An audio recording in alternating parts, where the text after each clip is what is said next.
Okay. Okay, so thank you everybody for turning up. This is the sort of fourth more formal homework session organized by Samir and so forth, and Bin and sorry, I've forgotten the Meta. Thank you. Sorry, Meta have kindly agreed to lead us through the first few problems. Thank you, Meta. So the other thing also is next week there won't be any homework, but there's a sort of Samir's agreed to lead a discussion into what does it all mean, what have we learnt, what's the bigger picture here, and sort of try and synthesize everything together. And then the following week there's the conference. So without further ado, let me hand it over to Samir, and off you go. Okay, so maybe I'll just say a few words, and then Bin and Mathur can take us through problems 1 to 4, and I can then talk about problems 5 and 6. So the whole idea of this week's homework was to understand the idea of where the black hole entropy comes from. And the main point of that is that it comes from one calculation, which is just from the temperature. That's problem 1. That was from Hawking's Lorentzian calculation. But it actually doesn't give you the entropy. It only gives you a temperature. And the problem is, if you think it's a normal body, so that's the big if. That if is the whole information paradox. If you have a given temperature, then by using thermodynamics, if it was a normal body, you can predict an entropy. And that's A by 4. Okay, so they'll show you how that comes from the calculation. Now, quite mysteriously, there's a Euclidean calculation, which is problem number 2 or 3, one of those problems, I think problem 2, which will actually come and give you the same answer, the same finite answer. So then the problem remains that when you go to the Lorentzian section, and I think that's the problem 3 or 4, one of those, you will actually find an infinite number of states. Sorry, that's problem 5. So in fact, the whole information paradox can be recast as the mismatch between the Euclidean answer and the Lorentzian answer. Because in the Euclidean calculation, there is no horizon. The inside of the black hole is gone. It's a very mysterious calculation, but gives you a finite answer for the entropy. And the information paradox comes because inside the black hole, you can really store an infinite number of states. And that's because time and space have interchanged roles because the metric change sign. And so inside there's, instead of being a finite amount of space, like from 0 to 2m, as you might naively think, there's actually an infinite amount of space because what you thought was space is actually the t coordinate, and that has an infinite amount of space on it. So the whole information paradox is all coming because the horizon, because the infinite amount of volume inside, you can actually have an infinite amount of states inside. You can actually entangle it infinitely much with the black hole, while the Euclidean calculation doesn't show that answer. So that's just a quick comment. There is a Lorentzian calculation that gives you the entropy from the temperature, which is, of course, using the Penrose process as a heat engine. You get the thermodynamic entropy, and then once you've got the temperature, you get the entropy. So right. There is a purely Lorentzian calculation that gets you the entropy. So, right. So that was problem 1, right? So yeah. Exactly. So that's what I was saying about problem 1. Okay. So if you take the temperature from Hawking's calculation, which is just coming from a Lorentzian radiation, right? You're creating pairs. That's the calculation. And then you put this if, the big if this temperature was coming from a normal body, it would have this finite entropy. Absolutely. But then if you go back to the calculation that Hawking did, the same one that gave you the temperature, you find no, the actual entropy inside is infinite. Yeah. So that's the problem. So even though you might think that the whole if is, if you think it's a normal body, and if you impose the fact it's a normal body, you will get a certain entropy, and we want to see what that number is. But if that was the entropy, then there was no information paradox. The paradox comes when if you actually look at the way that Hawking is getting the pairs being created, he's actually getting an infinite amount of entropy. So that's just a way of restating the paradox, that in the Lorentzian section, there are infinitely many states, while a normal body with that temperature would give you a finite number of states. And the Euclidean calculation has the same problem. It gives a finite answer, but it does so again by eliminating the inside of the horizon completely. So in neither case do you see the use horizon physics. In the first case, you assume if it was a normal body, that if it had no horizon, then that temperature means this much finite entropy. And the Euclidean calculation also says there is no horizon because the metric ends outside the horizon, and it gives you a finite entropy. So if you were to say that entropy values we are getting from these calculations are somehow the correct answers, suppose somebody were to say that, then there has never been an information paradox all the way from 1975. Right? So the reason it is important to understand this is that the recent calculations of the island people are actually doing the same thing. So they will do Euclidean calculations, which are equivalent to the old Gibbons-Hawking calculation, or in the same spirit. Like if you can compute a path integral, which is like the partition function, the same way you do Euclidean partition functions, you can do Euclidean correlation functions.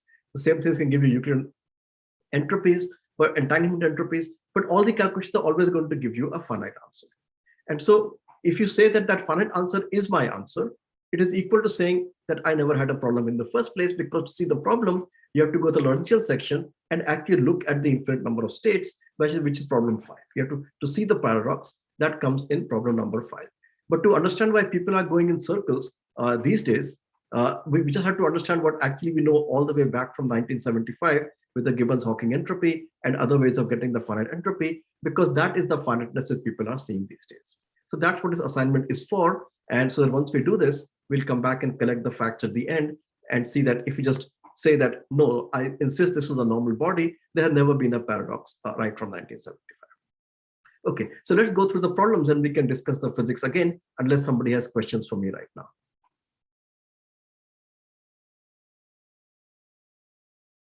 Okay, so if there are no questions, then either Bin or Mathur can start screen sharing and going through the PDF. So I'll start my screen sharing and present the problems.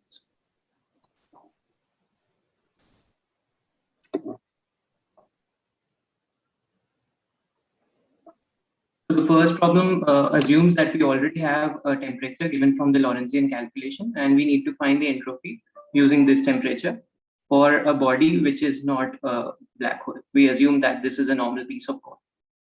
So we want to find, we are given the temperature T, and we want to use dE equal to TdS from thermodynamics, and we need to calculate S is equal to A by 4G. So this can be done using, so we relate energy equal to mass, and we take dE, the rate of change of energy, as the change in mass, and then we integrate it over the sides, taking T equal to 1 over 8 pi gm, and we get S equal to 4 pi gm square. And now we use this radius of the Schwarzschild radius for this normal body, and then we can get an area which is 4 pi r square, and we plug it in and we get A by 4G as the entropy. So this was asked in problem 4, that we assume that temperature is 1 over 8 pi gm, and then we assume that the body is a piece of coal or a normal body, and then we get entropy equal to A by 4G. Actually, can I make a comment here? This is what I was sort of getting at with when I asked Samir that question about 5 minutes ago. The Penrose process doesn't make any assumptions about a black hole being a normal body, but you can get precisely from the Penrose process, running the black hole as a heat engine, precisely the TdS term. So it's not an assumption about it being a normal body. It's an assumption that you can, and the use of black hole as a heat engine, you can get the Carnot entropy. And once you know T, you can normalize it. So, so I want Samir to jump in, and this is not really a result of assuming it's a normal body. It simply says the Penrose process and running the black hole as a heat engine tells us this must be true once you've got the temperature. So not quite. I think the gap is at the following place. When all these people like Penrose do the following things, they throw something into the black hole, they take it out, they actually have no idea what the entropy of the black hole is. What they're calling the entropy is actually the area. So what they do is they throw a little bit of mass dm inside and the area goes up, right? So correct. Yes. That's what you can see, that if you throw mass in, the black hole becomes bigger and the area goes up, yep. Right? So the point is, the area is not the entropy. That is the whole paradox. That we can see that the area behaves like an entropy in the sense it monotonically goes up. And that's why Bekenstein suggested that the entropy of a black hole should be proportional to the area. But the point is, so if you start saying that the area therefore actually is an entropy, at that step you would have to say, aha, then entropy means there should be A to the S states. And then you go look in the black hole and you say, oh, but A to the S is a finite number. And if I look at the black hole, they're infinitely many states. No. I want to stop you there for a second. There are two ways of thinking of the entropy. There's Sadi-Carnot, so we're in France, I don't care about microscopics. All I care about is running heat engines. And if I run the black hole as a heat engine, what Carnot would call the entropy of the black hole is the area, because you run it as a heat engine. You find the first law of black hole thermodynamics, du is equal to TdS minus PdV or whatever. And so the thermodynamic entropy, I think, is unambiguously defined by that process as the area. When you start saying, oh, I want to do Boltzmann, I want to do microscopics, I agree with you. But I think the thermodynamic entropy, based on the Penrose process, is the area of the horizon and unambiguously identified by such as the Penrose process. Am I wrong about that, or am I misunderstanding something? No, so I think there's nothing wrong in what you're saying. I think that you can put the gap in either place. So the gap is the following.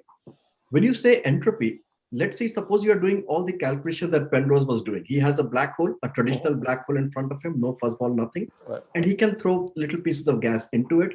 The entropy he can talk about is the entropy of that gas. He has no idea of the entropy of that black hole, right?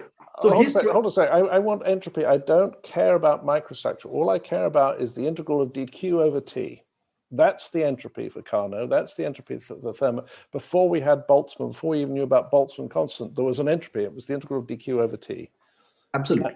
And that comes out of the Penrose process. And that quantity, I believe, is that's what I'm calling the thermodynamic entropy as opposed to the microscopic entropy. So that's fine. But let's see what Penrose can actually do, right? So let's look at the Penrose process. And you should tell me exactly which process you have in mind, because I'm not completely sure which Penrose process you were talking about. So I have a black hole there, because there's a rotating black hole and the non-rotating. Can I just take non-rotating for the moment? You can either neutralize or charge one, or you can take energy out of a rotating one. The one I know backwards is the one where you're dropping particles and breaking them up and dropping the spinning black hole. Okay, good. So yeah, so it's not exactly what's on the screen right now, because this is the non-rotating, but I guess the idea would be the same, right? So I have a rotating black hole, and then I'm going to try to extract some energy from it. Yep. Right? So what will I find? I can throw in some particles. He actually didn't even throw in any gas. He just threw in particles of mass m. Right. And then he's trying to extract some energy from it. Right? And what he's finding is there's a limit to how much energy he can extract. Yep. So he has on his piece of paper on which he's calculating, he has metrics, he has particles and their geodesics, and he has the energy of the ingoing particle, the energy of the outgoing particle. That's all that's on the piece of paper. Right. Then, so right now there is no entropy unless you say this thing is the entropy. So he says, I'm putting in an energy dq. So dq is not a heat. It's not heat, even though it looks like heat. He's actually putting in mechanical energy. A particle is going in. Sure. Right? Then he divides it by T, but T is the temperature which, let's say, Hawking finds by his calculation. Okay. Now let's see where entropy has come in, because so far there is no entropy on his piece of paper. He will call this dE upon T as an entropy. At this point, you're only calling things as things, and that's where the problem is. You actually don't have any insight into anything which is entropy. They look like entropy, so you're calling them so. And that's where the paradox will come. In the calculation of Penrose, there'll only be mechanical energy going in, mechanical energy coming out. The outgoing energy is more than the incoming energy. And whenever that happens, the area of the black hole goes down. You're only seeing areas and mechanical energies. Then you make an analogy and say, aha, this looks like entropy, but let's be careful and not call it entropy. If you want to call it S, let's call it S tilde or something. We don't know what it is. You can call it any symbol. It looks like entropy, but it's not entropy right now. We don't know it's entropy. So now you have this S tilde, and you get a number for this S tilde by the calculation of the kind that Mathur just showed you for the non-rotating hole. And this S tilde is A by 4G. We still don't know that this is an entropy, but it looks like one. So you'd like it to be one. And now you say, okay, could it really be an entropy? And then you go back to Boltzmann and say, if this was an entropy, there would be e to this many states. And then Hawking says, aha, it can't be because they're infinite. Once you start looking at microstates, I'm completely with you. It's just that I think that if I was sufficiently clever and started, I remember all this stuff from undergraduate physics where I started coupling one heat engine against to another heat engine and running one backwards and the other one's forwards with reversible engines. I could show that there was a perfect. This is pre-Boltzmann. So yeah, pre-Boltzmann, I mean, you can define entropy without having any idea about states. Exactly. Some quantity. That's true. And so what I'm trying to argue is the Penrose process unambiguously, or at least I believe unambiguously, identifies the area as the entropy because of the Penrose process and because of the arguments that area increase being 0 is the most efficient reversible process. And so okay, maybe it's an analogy, but I think so it is an analogy, right? I mean, that's what Hawking in fact said in the beginning. When Bekenstein said, look, the area only increases, the Penrose thing is just an extension of that. Yeah, right? If you can feed stuff into a black hole. They said it was an analogy because they weren't willing to go toward, say, the temperature is a temperature. It's only later that we realized it was a temperature.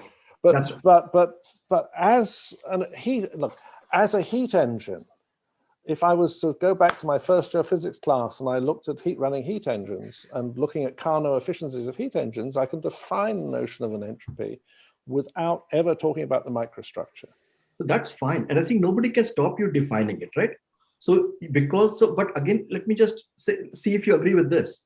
Mm-hmm. The calculations you're doing don't show any entropy, just like in Carnot's time, nobody had any idea what entropy was. No, it's no. The quantity. No, it's a thermodynamic quantity. It was a state function. So they defined an integral dq over t, and they defined a state function based on that, which was independent of the path so long as it's reversible. So the miracle was the integral dq over t defined a function that only depended on the state at either end of the integral. And so they did define a function S, and it was defined by a thermodynamic reversible process between a beginning point and an end point. And normally Q you think of as something that depends on the path you take, but for particularly integral dq over t, the miracle was that it was a state function. And so I'm arguing that I think the same can be done for black holes, that there is an integral of dE or whatever you drop into the black hole over the Hawking temperature, which is a state function. We discover it's the area, but it is a state function. And the proof that it's a state function is that it's the area. So I think that's fine, right? Because the whole idea of black hole thermodynamics, which came up just before the information paradox, said exactly this, right? Yeah, exactly. So I'm not making black hole mechanics looks like thermodynamics. In black hole mechanics, you have an area. No. The word looks like. I'm saying that if I was Sadie Carnot looking at this, I'd say, this is my black hole. This is my thermodynamics. I'm running a heat engine, and I've defined integral dq over t to be the entropy. I don't give a toss about Boltzmann. So in those terms, is the problem in a failure of the third law of thermodynamics? Okay, you let this process run, runs forever. The black hole disappears. The temperature is now 0. There's a shitload of entropy. No. I'm thinking entirely in terms of classical black hole thermodynamics, where there's this notion of the long before quantum mechanics. And again, heat engine. Hold on a sec. The evaporation of black holes is not on in this context. What happens when you run as a heat engine is you have this irreducible mass for the black hole, which is basically secret to the area. And essentially, when you run the heat engine, you run it to the end of it stopping rotating, or you neutralize the charge of the black hole. You still have a black hole left. It's just that I'm confused. The temperature is 0 and the entropy is infinite if you're going to run it as a classical process. No, I'm talking about the Penrose process, and the Penrose process assigns some undefined temperature. The TDS term is unambiguously identified with the area, dA. I insist you put the H bars in. No, I'm talking about classical Sadie Carnot. He doesn't know what H bar is. Yeah, but just dimensionally, yes, the temperature you're talking about has an H bar in it. Okay, tell that to Kelvin. Well, what is this Penrose process you're talking about? What classical process are you going to talk about that has a temperature associated to it? And what is that dimensionally correct temperature? So I'm not sure you're already asking me to go through the Penrose process. I'm saying that when I do the Penrose process, there's a change in the internal energy, which is related to a term which is, I'll call the surface gravity times dA plus work terms. And now I'm going to say the surface gravity times dA should be thought of as TDS. And can I ask you a question? Which is 0 times infinity. Well, but fine. I can still, if I'm Sadie Carnot, define the area to be the entropy. Nick, can I ask you a question here? In a heat engine, there is one important step where the hot gas does work, right? It pushes the piston out. Yes. So, and then at some other stage, you have to feed some heat. And the black hole does work. And the way the black hole does work is it frame drags a particle and throws it out with more energy than it came in with. Good. And there's another step where you feed some heat in, right? You have to also heat something, not just mechanically. You have to put some heat in and get some work out. Yes. So in the Penrose process, at what step are you feeding in heat? I think that would probably be the negative energy particle crossing the horizon, I would guess. but you've thrown it in as a mechanical particle, not as heat. I'm just trying to see where the heat has come in, because we're trying to argue between the difference between an analogy and something with heat. I want to see where is the heat part in the mechanical process, because the black hole metric and the particles going in, particles coming out, all look mechanical to me. Indeed, no, it's fair enough, but I want. Yeah, I can't put my finger on the heat. I could start waffling, but the process that's involved here is that the analog of heat going in is essentially the negative energy particle crossing the horizon. The analog of work being done is the particles being flung around by frame dragging and expended. And if I look at this system and I say I know no quantum mechanics, this is 1850, and I'm going to simply analyze it like Sadie Carnot, like 100 other thermodynamic people, I can say there's a perfect efficiency. And the perfect efficiency is when the particle I throw in grazes the horizon, the area doesn't increase. And then there are less efficient engines, and I find there's an irreducible mass. I can estimate the perfectly efficient way to extract energy. I can do everything that Carnot did, but do it for the black hole. And I can therefore come up with an entropy function. And I realize the area is the state function that represents that entropy. Can I just bring you back to the heat question? Yep. What you're repeating is exactly why people kept saying that things look like thermodynamics. Yes. The reason they could not say it is thermodynamics, because nowhere in this involved was heat. And I think no. I think people said it was okay. We're going to talk about why people thought what people thought, but people were very nervous about saying a black hole had a temperature. And then along comes Hawking, and then suddenly this kappa dA term becomes TDS, and we're away. But I still think that Sadie Carnot presented with a black hole would say define an entropy function as A over 4G and B as A times a constant and move on. Sorry? Can I ask a quick question, Nick? Yeah, sure. Can we do we can do the same Penrose process with ultra fast spinning neutron star? Whether such type of stars exist in the universe is a question, but you can certainly have a very quickly spinning neutron star to have an ergo region, and you can do the Penrose process. And there you have some form of energy dissipation inside the neutron star because there is matter. So can you do that? I thought when you say ultra spinning, you mean there is an ergosphere. Yes, you can have theoretically neutron stars that have ergospheres. Right, so you could probably run that as maybe that's a good toy example. I think the splitting hairs, and I don't want to derail the conversation, but I really think to say that this is an analogy, it's more than an analogy, because in the hands of an engineer in Carnot's stature, he would say no, the area is an entropy, we're done. Wouldn't Carnot have been confused that you're equating a dimensionless quantity, the entropy, with a dimensional quantity? Yeah, the entropy was never dimensionless. The entropy was dimensionless only with Boltzmann. The entropy became dimensionless once people realized the microstate and it's the log of something. But before that, the entropy was dimension full. Yes, entropy or just whatever was. I mean, heat was like TDS. So whatever. Entropy has units of K Boltzmann. I have a question. Can I ask it? Yeah. Can you derive the temperature of a black hole using just a classical process? Yeah, well, you can derive. This is the thing that makes everybody nervous. The point is that term, when you do it for a black hole, is kappa times dA, where kappa is the surface gravity, which can be defined by an entirely classical process, and the area is an entirely classical state function. And so if in the hands of Boltzmann, he would say, well, there's something like the temperature, which we're going to call kappa, but the entropy is emphatically A, and it's the entropy function when I run a black hole as a heat engine.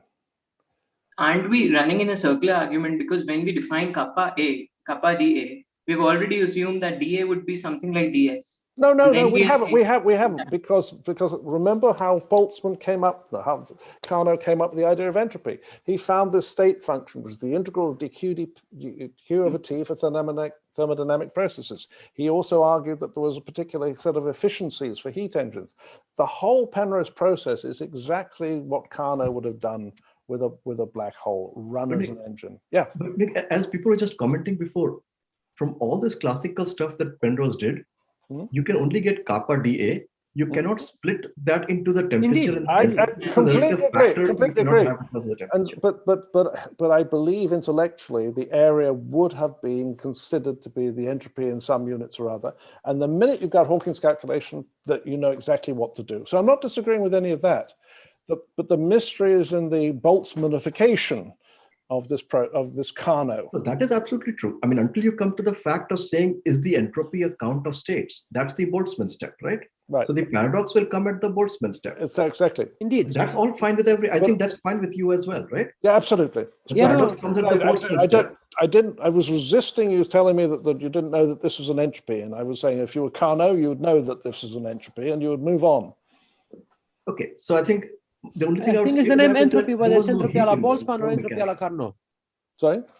It's entropy a la Boltzmann or entropy a la Carnot. Exactly. And the entropy a la Carnot, I think, is well defined by this process. But the entropy, then there's this weird shit thing called the temperature. Anyway, I don't want to derail the conversation any further. I think we thrashed this to death. But that example of the ergo region with the neutron star was also interesting, right? Because the reason I was trying to distinguish mechanical and heat is that when Carnot was working with heat engines, it was very clear what's a mechanical process having work and what's a heat stuff where, heat just flows from a body to another. They couldn't even see it.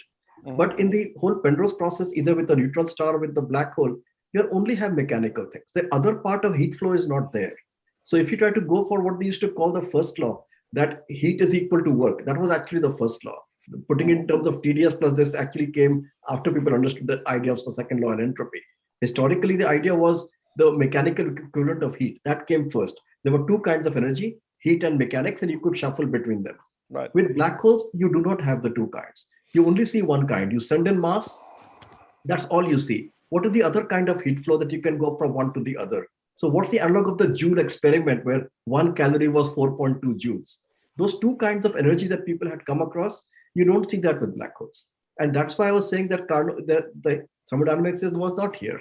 It only looks like an analogy because there's some irreducible stuff which can't go in, but we're all still mechanical. The only thing which can't be reduced, which looks like entropy, looks like and isn't, is the area, but still mechanical. It's just a geometrical factor. Sure. So because the two kinds of energy were not there, the heat and the mechanics, that's why it's not really thermodynamics before that. It just looks like it. I think we could argue forever on this, but I think it's moving to a point of irrelevancy. Let's get towards the real meat of today. Okay, just want to go on to problem 2. Yeah.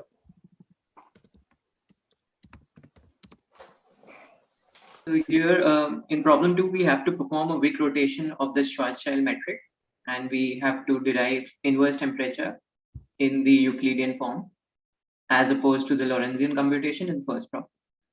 So we start with the Schwarzschild metric, equation 5, and we perform a rotation, Wick rotation, t going to minus iota tau, and then we get a Euclidean metric, and here we redefine a near horizon variable r star as r minus 2 gm, and then we get a metric, and we just look at this part of the metric, the tau and r star part, because r square d omega star d omega square becomes 2 gm whole square d omega square, and we can ignore that because it's not dependent on r star. So we focus on this tau and r part of the metric, and then we get a metric at this form. Now we make a coordinate change, eta equals to tau by 4 gm and rho equals to 2 root over 2 gm r star, and we get the metric, the reduced part of the metric as this.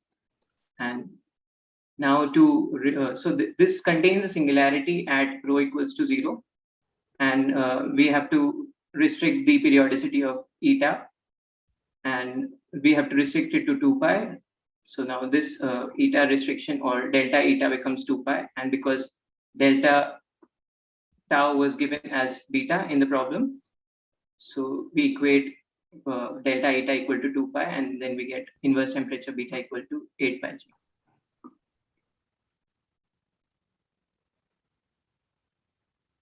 Okay, people have questions on that, and otherwise I could just maybe add a comment or so. I think I have a very quick question about the last part of the question where we identify this beta with the inverse temperature. And I mean, we've all seen this Euclidean trick to get a temperature of a four-dimensional stationary solution, but is there something more going behind the scenes? How do you go on identifying that this beta is the inverse temperature? Do you use the fact that around this point you have some smooth flat spacetime, and then you argue some QFT in a flat spacetime and some identification between the partition function that is a path integral and some thermal state or something? There's a simpler argument, well, simpler, the more prosaic classical argument. If you make the geometry periodic and imaginary time, that means that if you construct a Green's function for that geometry, then the Green's function that you construct is going to have periodically spaced poles in imaginary time. And then those poles correspond to the thermal Green's function, which means that not only do you have the straightforward propagating process, but also the propagation can borrow a particle from the thermal bath and put it back in sometime later. And so if you calculate a Green's function in this geometry, you will get precisely the thermal Green's function with exactly that temperature, and those poles correspond to exactly borrowing from the heat bath. Okay, thank you. Is that, I don't know whether there's a better answer, but that's. I think Is it okay to think of Wick rotation from as Wick rotation taking us from quantum mechanics to thermodynamics? Yes, you have to be a little bit careful about that, but the general reasoning is what I sort of said, which is that if you take a period thing that's periodic in imaginary time, then that periodicity in imaginary time makes all path integrals, all propagators, all Green's functions have periodically repeating poles with exponentially suppressed factors, and those are precisely the sort of thermal array of poles that you should expect from a thermal bath. That's the best way I can describe it. I don't know if there's a better way. Anybody else want to chip in?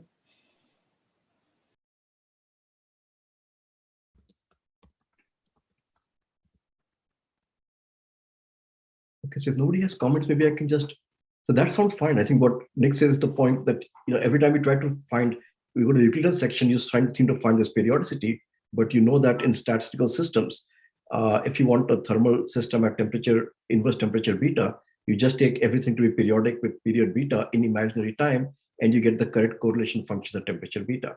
So if you do the analog of that by just making it periodic, then you find at some period, the metric becomes smooth. And there is no very good reason for this. So if you start saying, it looks like a little wishy-washy argument to say the temperature should be given by that particular period at infinity, which makes the metric smooth everywhere, including the horizon, it certainly gives the right answer. But if you say, can you prove to me this is the way you should have gotten the temperature, there is no proof. Okay. And but the beauty of this is that here you have had to do none of Hawking's calculation, and you have actually gotten the temperature. Because we were arguing before that by just things like the Penrose process, we can say something like T times S is equal to something, but we can't actually see how much is T and how much is S. There's nothing we can do classically to actually get one. If you get one, of course, you get the other, but you don't know how to get either of them. And here is one calculation where you have not had to do any quantum mechanics, and you've actually managed to get hold of the temperature. So that way it looks very beautiful. The reason it's not like part of a general principle, I think, is that people get into trouble with this when they start doing the following kind of calculations. They put a black hole inside de Sitter. So you can have that, right? You can have a black hole in our universe. And now when you go Euclidean, there are two temperatures. There's one, the temperature of the black hole, and then there's the temperature of de Sitter. Okay. So depending on what you take to be the Euclidean periodicity, you can either make it smooth at the black hole horizon, or you can make it smooth at the de Sitter horizon, or at neither of them. But you can't do both because those temperatures are in general different. So in fact, when you see people actually working with this, they're actually working with metrics which have conical defects all over. You get a conical defect if you don't have the right periodicity. So even the spaces with conical defects have to be used the moment you have multiple horizons in a space. So, and the whole thing is at some temperature. Okay, then you have de Sitter, you have the black hole, they're doing whatever they're doing. So it's not like you always have to consider only the smooth horizon. The other metrics are also there. Then you compute the action at the conical defect, you add that in, and then you use the whole thing for whatever. So there's no reason saying you can never have a conical defect, because in many cases you do use the conical defect and take its contribution.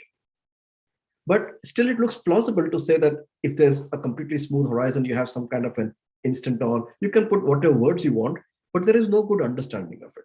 But the beauty is the temperature has come out with all the factors. If you actually put back the H bar and so on in the calculation you just did, it will be there. So it's very beautiful that there's a way to get the temperature without doing the Lorentzian calculation. But it doesn't actually give you the origin of the entropy, because again, if this is the temperature, you can then have to go to the saying, okay, I think this is the temperature. Then you say, let's assume it's the temperature of a normal body. Then you come to the step, this gives us then this entropy for a normal body. And then again, you will find the conflict with the actual Lorentzian metric, which has an infinite number of states. So the paradox always comes only when you go back to the original Lorentzian metric and count states. But as long as you're playing with thermodynamics, this is what you get again. And it's the same as the answer in problem 1. So as long as we're at this point, I thought I'd ask a question, which often I get asked, which is that if you think that there's some sort of structure at the horizon, because you're a fuzzball person, what now is your rationale for demanding that the horizon not have any curvature defect or any other such thing? So what's the reasoning that leads to the Hawking temperature by some Euclidean calculation, if you're saying that there actually can be something sitting at rho equals 0 in the metric?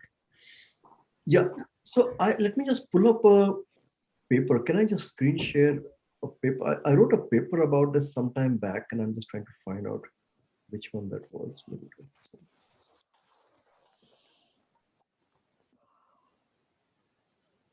So I think it's one of those which I referred to in the problem set, but let me. I mean, I have an answer which I usually give, but I'm curious to what other people's answer is.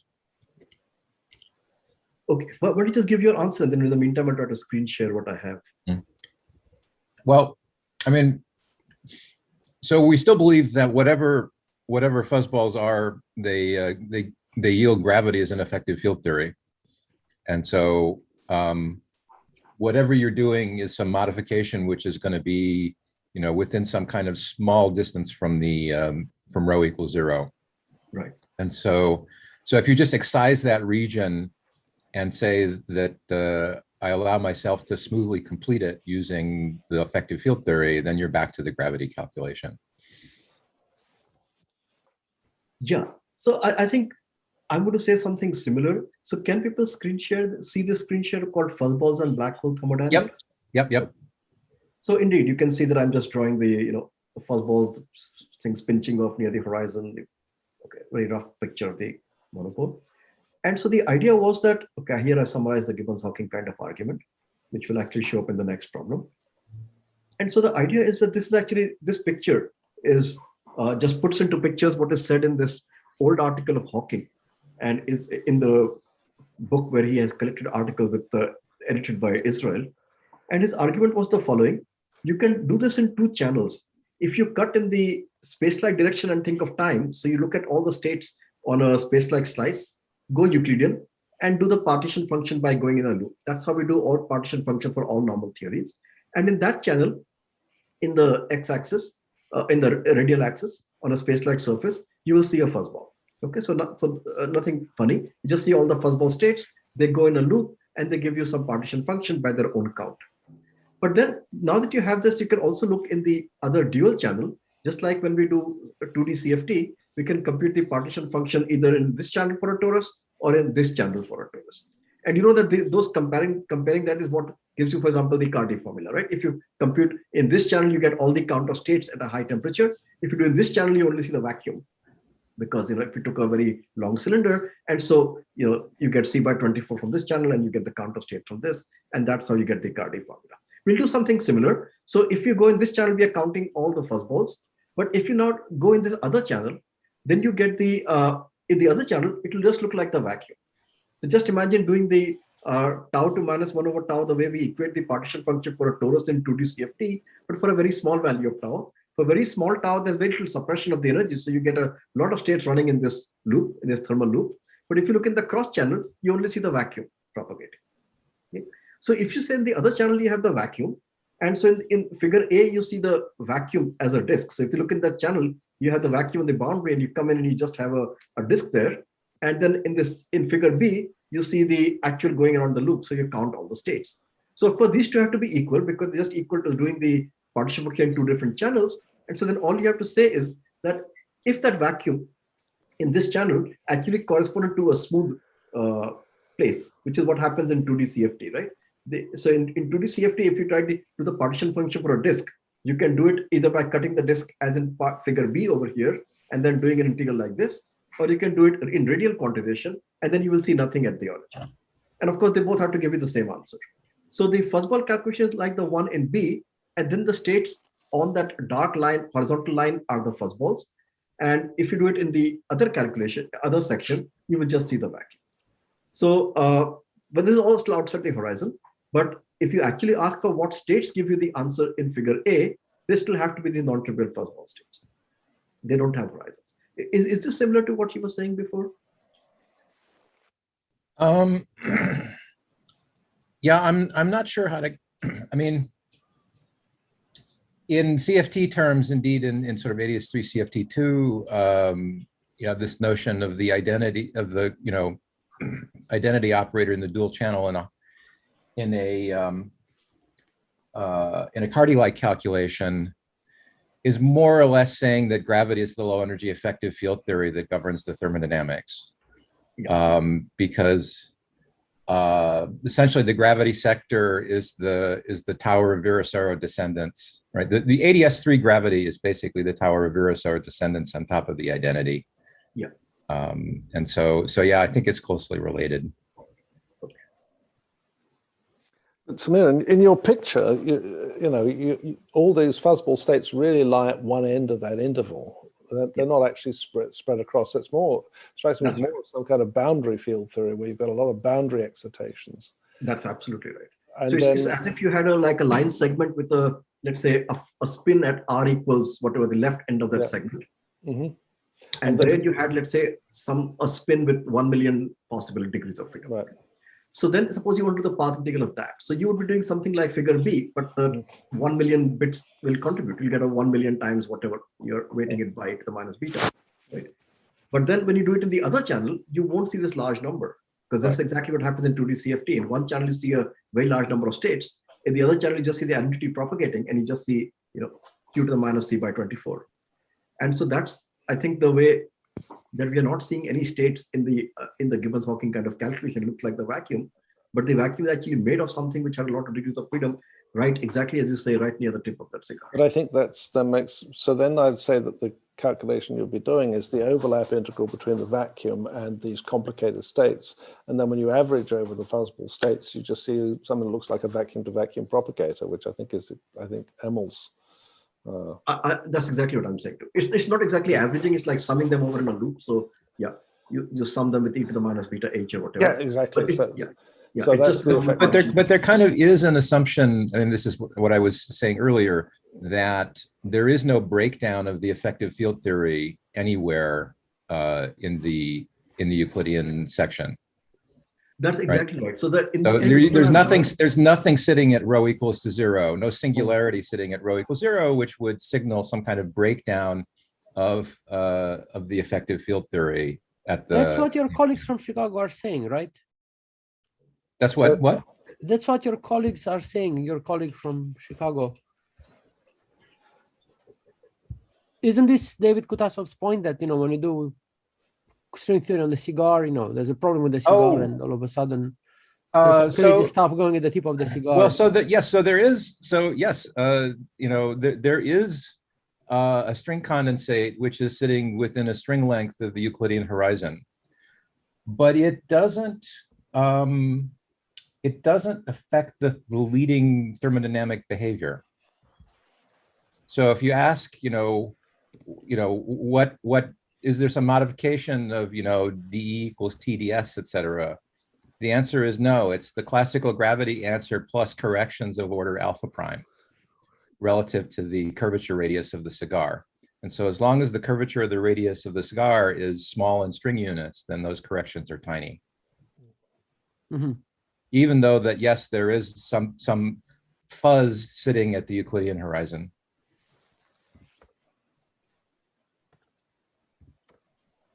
Yeah. Another way to see that there's a temperature in fastballs is actually to understand that, if you look at the Hawking calculation, the radiation doesn't come from the horizon. It comes from the region around the horizon. And if you have a fastball which differs from the black hole at the scale of the horizon at 2 RH, you still have the same curvature as the black hole. So you still get a lot of Hawking radiation from there. And, you see that Hawking radiation will be thermal. So I think that's another way to... No, that's true also. So one of the arguments in this paper also is, let me also, exactly back you up on that radiation. But also let me first say that what Amir was saying is 100% right. That's exactly what I was saying. In this paper, here's the assumption. We explicitly state that if you assume that when you try to do this second channel like this, this channel and that channel, that you will actually get smoothness at R equal to 0. If you input that fact that the smoothness doesn't break down, then the number of fuzzballs will be, e to the s Bekenstein. But that's not an output, because somebody could say it's not smooth over there.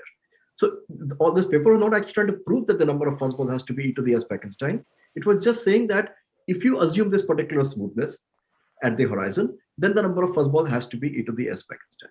Exactly. So that's the input. And for what Yusuf was saying was, that's also very important. If the fuzzballs are known to have a size very close to the Planck scale, just a few Planck lengths outside the horizon, then what happens is the radiation from there actually becomes universal. Because if you have something of that temperature sitting out there, it doesn't matter what is sitting at that place. There is this whole barrier outside that place from which the radiation has to tunnel out, right? So if you have something of that temperature sitting close to the horizon, its radiation gray body factors are actually universal. Because the gray body factors all come from passing through that barrier which is outside that region. So once you give me smoothness in the dual channel, that the effective field theory answer is smooth at the horizon, the number of fuzzballs has to be e to the s Beck, and the temperature has to be 1/8 pi gm, and the gray body factors have to come out. So in that sense, because it's all a thermodynamic system, there's almost no freedom. Once you fix either the temperature, that fixes the entropy, that fixes the gray body factors, or you fix any one of them, it fixes all the others. That's all that was being observed in this paper. But that doesn't mean you can prove any of them. It's just saying that, but exactly as you were saying, the smoothness at the horizon is enough, and then all the numbers follow.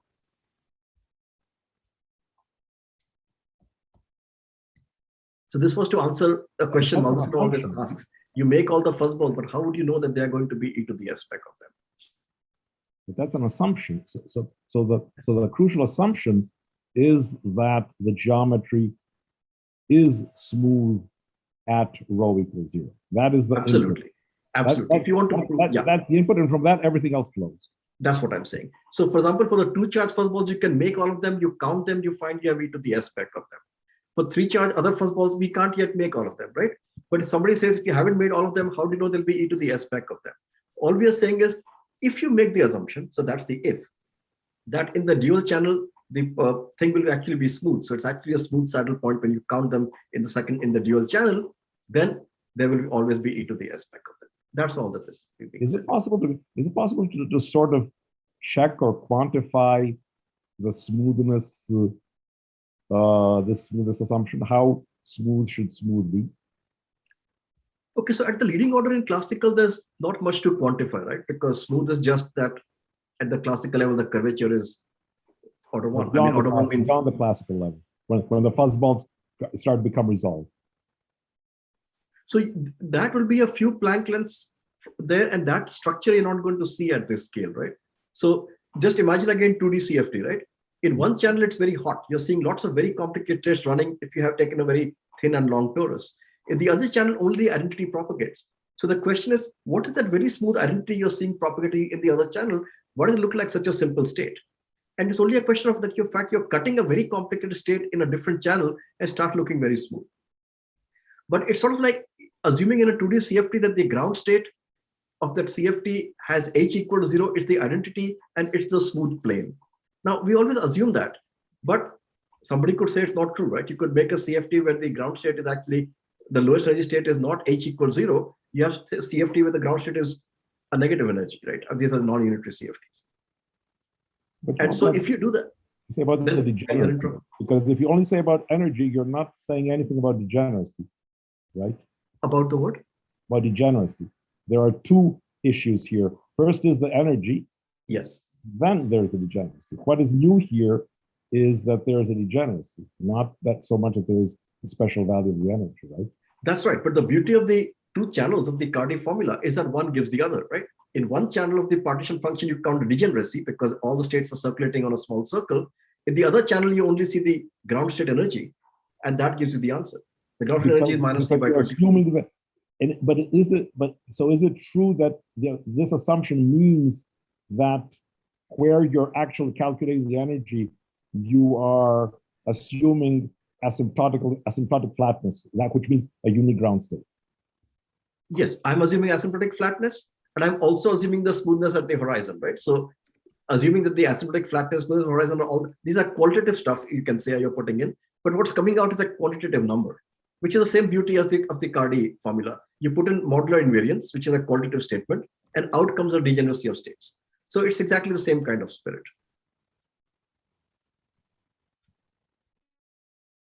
I had a question. Yeah. So the method that we've used here to smoothen the horizon, is that method a unique method? It's pretty unique.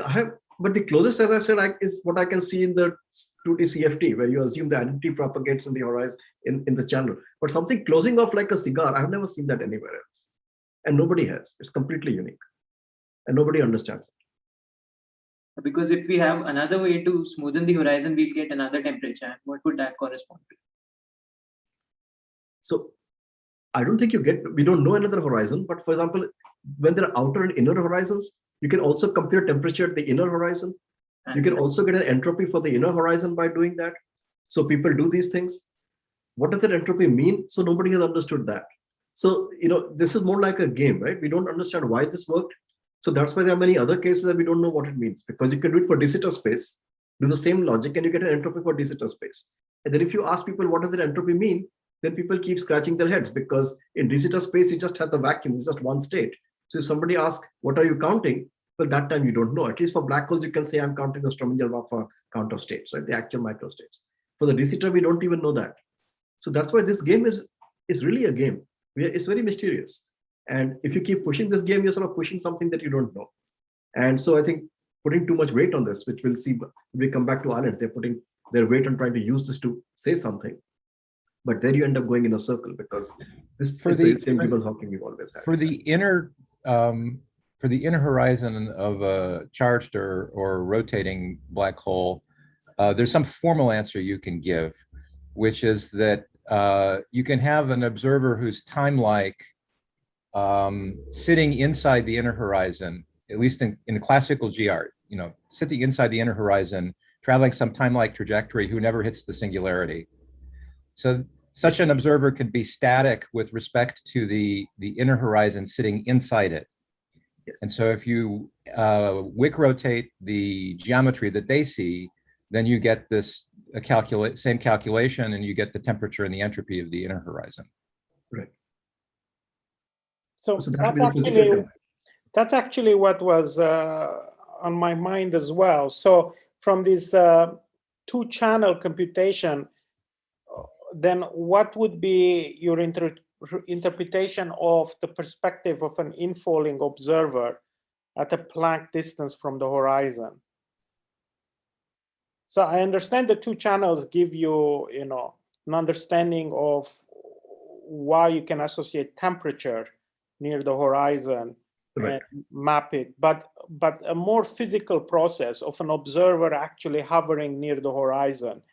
Does this two-channel perspective answer that question? It certainly tells me nothing of what will happen if I try to fall into the horizon, because that whole area has been cut off completely, right? The whole thing ends at r equals 2m, the cigar.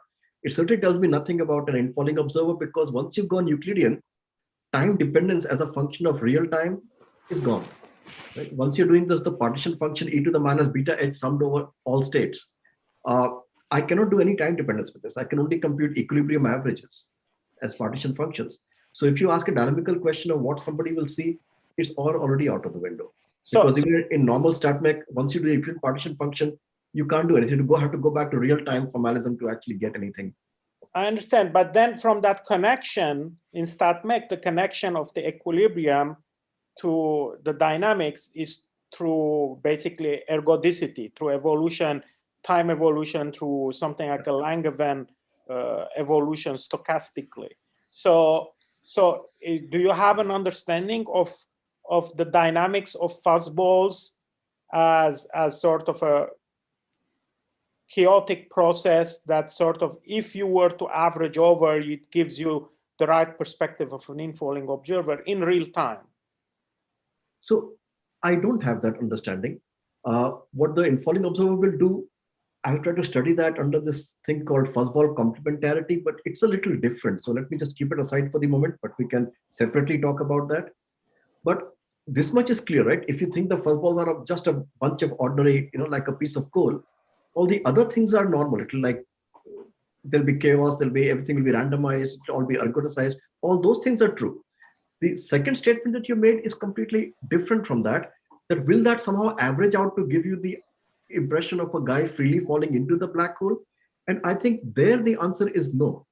The freely falling part, which is what I try to do with this fuzzball complementarity, that is something quite different. It's not from the average of the states. That comes because when the observer falls in, he brings new energy inside. That new energy creates new states, which are not in the original ergodic bunch of states that we are counting right now. And the dynamics of these new states created by the new energy may mimic the infall. That's fuzzball complementarity. But right now, the states that you have, their dynamics, that does not average out to a smooth interior. I have never been able to see that happen. Okay, I understand. Thank you. I think we should probably keep the ball moving. Okay, so let me stop share here so they can go back to the slides. Please continue.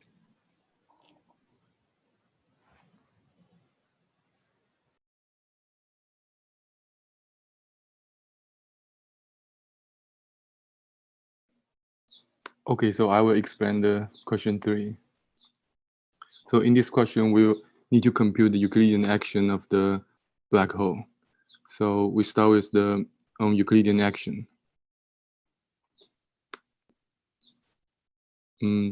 Because we have the black hole solution, so the R is 0. So the only thing that is important is the boundary term called Gibbons-Hawking term.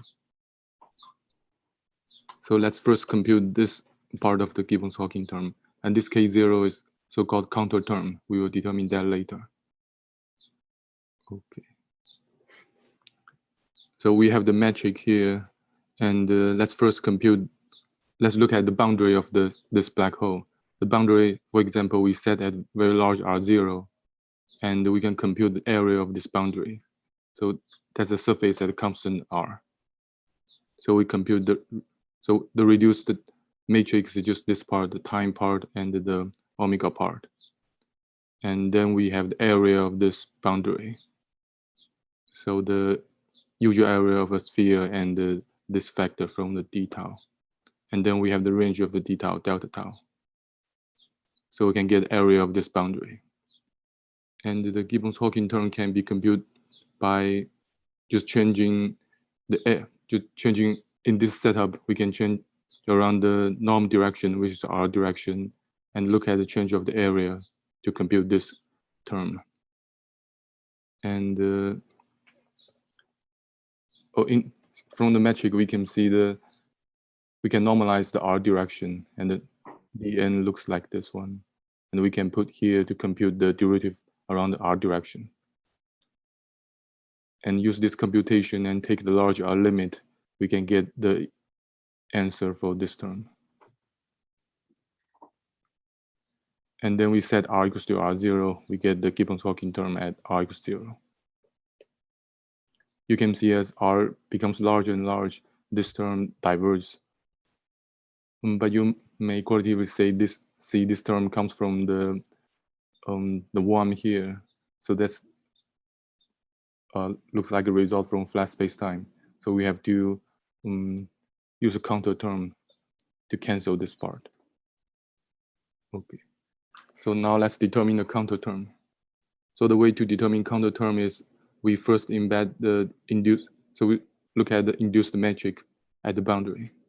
So at R equals 0, so we have this induced matrix metric, and then we embed this into the flat space-time. So you can see at R equals R0, this is a flat space-time with a rescaled time. And at R equals R0, we can see this metric, metric is the same as this one. And then we can do the same thing, compute the area of the surface at constant r. So we can get this area. And then we can compute the Gibbons-Hawking-like term in this setup, the flat spacetime. And then we can get this result. And then we set r equals to r0, we can get this result. And now you can see, this term is slightly different. This k0, so we have the minus 8 pi here. And for the black hole, we have some minus 12 pi here. Okay. So the physical reason to use this boundary term, I think, is, so we will start with some boundary condition. So the induced matrix and the proper length of the time at the boundary, and then we fill the bulk. So there are two kinds of geometry that can fill the bulk. One is the black hole, and the other is the flat spacetime. So we choose the flat spacetime as the reference point.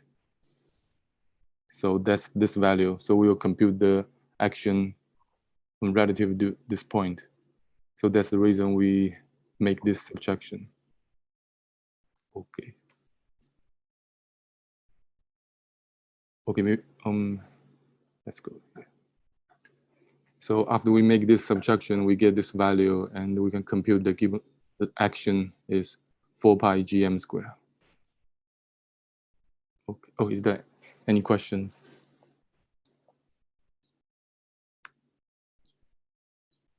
So maybe I can comment a bit on the physics of this because it's a long calculation. So can I just say a few words about it? So this is a very important calculation, and it's very nice. It's written out very cleanly here. I think it will be good to have this on Nick's website so people can actually go through this. It's there in very few books. And the reference I gave you for this, I actually kept searching on Google, and I finally found it in somebody's notes on the web, which is the one that I have put it there in your assignment. The original paper of Gibbons and Hawking, which has this, it actually does the rotating case at the same time as a non-rotating. So it's very long. It's just very complicated to read it there. So that's why it's very nice. It's nicely done here. But the whole idea was that now that you have the cigar geometry, we said if you go with a period of, you find the temperature from what period makes it smooth at the horizon. So you have the cigar. Now, if that is your entire partition function, if that's the period for a normal statistical system, if you compute the path integral on that, or the partition function, trace e to the minus beta h, that's just a path integral on that cylinder, which is now a cigar because it closed off at r equals to m. If you can compute the path integral on that, then that's the partition function. Once you have a partition function, you can again try to see what's the entropy. So they wanted to compute the action of this. And the point is, how do you compute the action? You put back in the Einstein action, you have a metric, and you have this geometry, so you compute the action. But the Einstein action is r root minus g, and the r is actually 0 everywhere in the Schwarzschild solution. So then it would seem you get 0. But the point is, you always have to add this boundary term. Otherwise, the action doesn't have a proper variation to give the Einstein equations. And the boundary term is this extrinsic curvature. In equation 9 that he's showing now, it's a second term. And so what's extrinsic curvature? So extrinsic curvature is just something for the boundary. So the boundary is a surface of codimension 1. So it's like a 3-dimensional surface this time. But if you have a surface like that, intrinsic curvature means like in the surface of the earth, you have curvature, right? It's like an S2. But extrinsic curvature means if I give you a piece of paper and you roll it into a cylinder, it's still flat. But extrinsic in the sense it's actually bent. So you want to measure the bending of that as embedded in a bigger space. So a 2D sheet of paper rolled into a cylinder embedded in, let's say, this room in 3D space has an extrinsic curvature because it's bent. So how do you measure that bending? The way you measure that bending is you take the area of that cylinder and you move inwards in the normal direction. That's the del by del n, or the del by del r later on that Ben wrote. You try to move that cylinder a little bit in, and if the area of that reduces, okay, or the length circumference that reduces, you know it is bent, right? If it's a flat plane and you move it perpendicular to itself, its area doesn't change. But if it's like a bent cylinder, like a curved cylinder, like a cylinder, and you move it in by 1 centimeter, its area will decrease. So that's how you measure if something has extrinsic curvature. So given that the boundary term had extrinsic curvature, it's just going to take the area of the boundary, which is this h to the half d3x. This little h is like the little g. root minus g, that gives the volume element in 4D, little h is the volume element in the 3D. So h to the half d3x is like the area, it's like the volume of the boundary, 3D volume of the boundary. And the del by del n of that just tells you how that volume changes as you move inwards, and that's the extrinsic curvature. So that is this equation at this left hand side of equation 12. It's just telling you how you measure the extrinsic curvature. K is the trace of the extrinsic curvature. Okay. So then you just do that. After it's just algebra, you have to find the area of that. So when they did that, they found the answer was infinity. So then they again scratched their heads and said, what do we do with this? And it's infinity because the surface is very big, right? So the curvature is of order 1 over r, when r is the radius of the surface. And the area of the surface goes like r squared. So when you try to compute the integral of the k over the boundary, which is the answer, it will go linearly in r. That's called r naught in equation 14. So it's just normal, right? Extrinsic curvature units of 1 over length, just like the Riemann curvature units of 1 over length squared. The bending of something is units of 1 over length. So k drops to 0 as you go far out. K goes like 1 over r naught. But when you integrate over the surface, you multiply by r squared, and so it goes linearly in r naught. So then they again scratched their heads for a while and said, how do we get a finite number for this partition function? And they said, look, even if you're in flat space, at infinity, if you draw a big surface of radius r naught, even that has an extrinsic curvature which is divergent. It's like 1 over r naught is the curvature, and then, so you have to subtract the answer for flat space. So that's this counter term thing. So they said, take the same metric on the boundary, with the same proper radius r, and the same length tau in proper time. So you make the boundary metric the same. And then on the one hand, you can fill it up with flat space inside. And on the other hand, you can fill it up with this cigar inside, which is the black hole cigar. And the difference in the two actions we'll take, and we'll call that the action of the black hole. At least that gives you a finite number. And that's the finite number they got. And that's the partition function I, which been gone at the end of this calculation. So this was the Gibbons-Hawking calculation of 1976 or somewhere there. And it's absolutely beautiful because once you have a partition function, this I, you can call it, this is Z, like what you normally call Z, right? This is the action. So Z will be e to the I. So once you have this Z, you have a partition function. Once you have a partition function, and again, the big if you assume this is a normal system, you can compute the energy, you can compute the entropy, you can compute what you want. And so from this, when you compute the entropy, you'll again get the A by 4. So this is the actual Euclidean calculation of the entropy. And this is what is being used one way or the other in all the Island work also. But originally, if you want to just see it for the short shell black hole, this is the calculation. So it's not all that simple, but it's just one page. And I really recommend that everybody go through this because this is at the root of everything in some sense. Okay, that's all I was going to say. If there are any comments or questions, please ask. This is a sort of more pedagogical comment I kind of wanted to make, but I'll jump in a minute if there are more focused questions.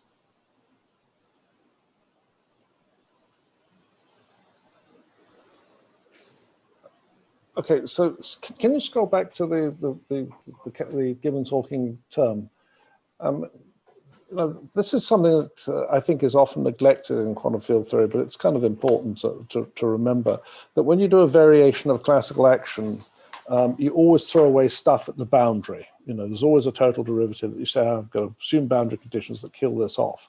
So, but if you did an honest job of looking at the variation of the Einstein action, or any action for that matter, when you do the variation, you write the classical equations of motion, there's always a boundary term you've thrown away.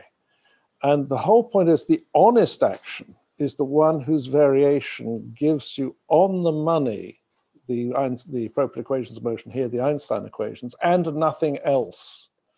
And so, and without throwing away boundary terms.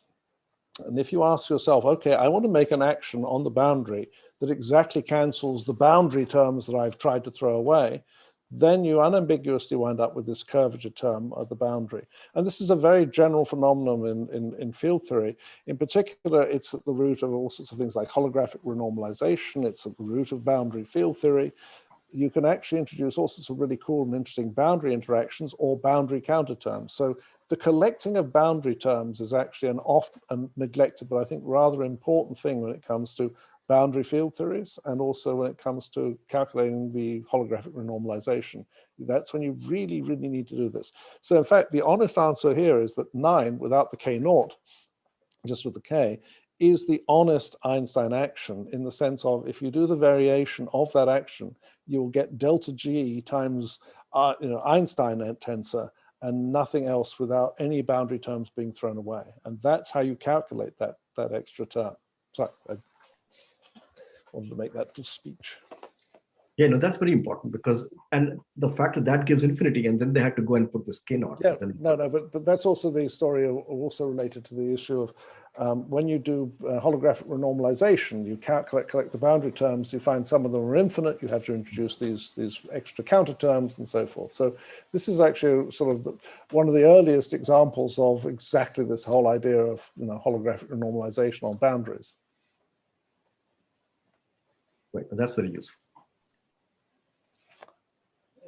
Any other questions or comments?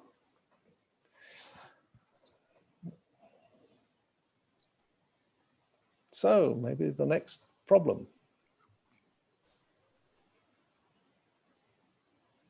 Okay, so if we have this action, in the next problem is to find the entropy by using some thermodynamic rule.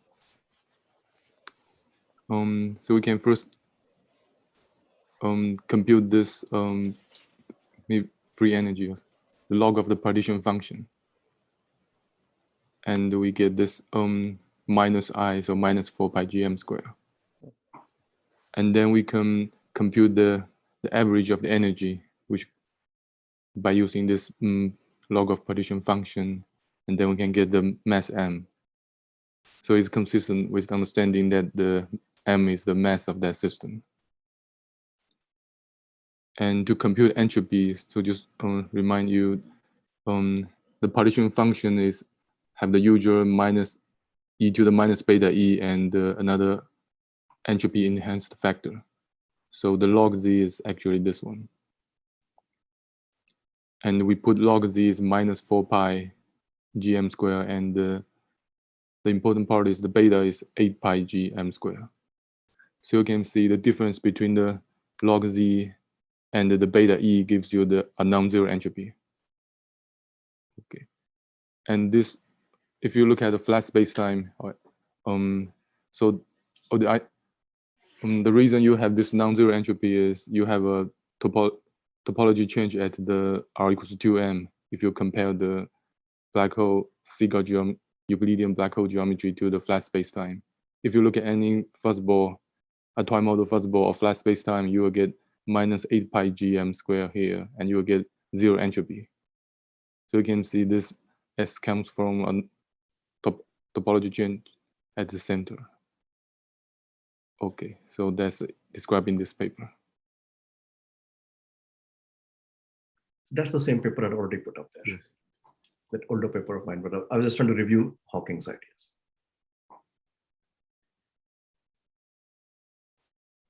Okay, so that's all. Do people have questions or comments? Otherwise, I could make some general comments.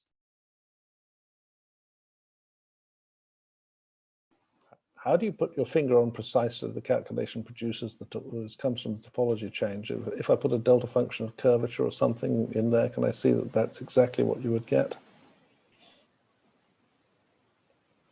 Yeah, so you can actually see that because the way this calculation was done, can I just screen share again that paper I was showing before? So just screen share that 1401.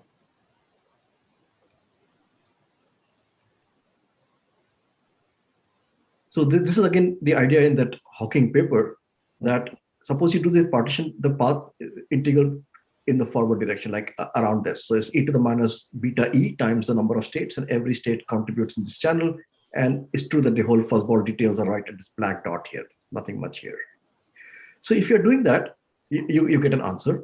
And then if you want to compute this partition function, the other channel, then you are going like radially in and you're coming in here. And then you realize, okay, if I just fill this disk with the vacuum, then I will get the answer which gives the answer I want. So if I assume smoothness, I just fill it with the vacuum in this other radial channel. But then you find that the entire answer which you get for the partition function in the radial channel can all be reduced to a contribution from this little circle over here. So if I put that circle over there, then I have to compute the extrinsic curvature over that little hole. And the extrinsic curvature over the little hole actually gives the entire entropy. And the way that comes out is that the extrinsic curvature of a little circle in a disk is actually 2 pi. You can just see it. The circumference is 2 pi, and then as you really move it inwards, you can just see the extrinsic curvature will just give you 2 pi. So the integral of k over the circle is 2 pi. there are two transverse directions which make the area of the horizon. So this is the r tau plane, right? The theta phi are two transverse directions. Right now, just look like a big plane. So I get this 2 pi from here times this area of that sphere. So you get area of the sphere times 2 pi as the answer coming out of the extrinsic curvature calculation. So you see that one way to recast the answer you got for the cigar is that if you cut off the tip of the cigar, leaving a hole there, and you actually did the whole calculation that we just did, you will actually get 0. So even though Bin got the answer from the outer boundary, you actually get the same answer from the inner boundary. And the reason for that is that the bulk contributes nothing. So roughly speaking, the boundary term k, if you take r and integrate by parts, you get k, right? K is the boundary term. So roughly r, the Lagrangian r, is del by del r of k, speaking very roughly. So if r is 0 everywhere inside, the value of k on the outer boundary is equal to the value of the k on the inner boundary. So if you try to get from the inner boundary, you still get the answer. Of course, the inner boundary is not there because the whole thing is closed off like a cigar. But if you cut a hole there, you will get a non-trivial answer. And this caused a lot of confusion in just the 1 year before Strominger-Waffa came out.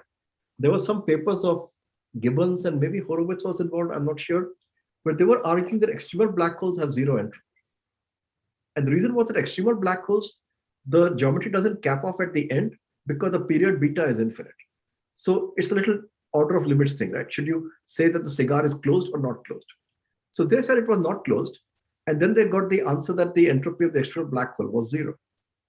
And so there was this whole thing going on to external black holes have 0 entropy. And just the next year, or maybe the 2 years later, first the Sense paper came and then Strominger-Waffa came, computed the entropy for external black holes and showed it was not 0. But the whole difference came because of whether you actually close the cigar or not, because cutting open the cigar leaves a little hole, which actually gives you the entire entropy. Does it address at all what you were asking? And that's exactly, I mean, it's exactly that calculation precisely for the reasons you described. When you're saying you're talking heuristically about the fact that the boundary term is really the same on the interior boundary, exterior boundary, that's the exact statement of Gauss's law because the boundary term comes. That's exactly right. If there's nothing in the middle, then the outer surface will give the same answer as the inner surface. Exactly. Yeah. So the fact that Ritchie scalar is 0 between is precisely the statement that the identical must be the same on both boundaries. Right. It's not exactly that for the extreme, for charged holes and so on, because if you have other stuff in between, then R is not 0. Sure, absolutely. The Schwarzschild hole, that's the case. Actually, for charged stuff, because the energy momentum tensor is traceless, I think it goes away. But maybe if there's scalar here, then there's an issue. But okay. Yeah, or in other dimensions. I mean, it's traceless only in 4D. Sure. Good. Okay. Excellent. So can I ask something? Yeah, go ahead. Do you know how this works when you have not Einstein gravity but higher derivative corrections? How do you get the world? Do you get the world entropy from this computation?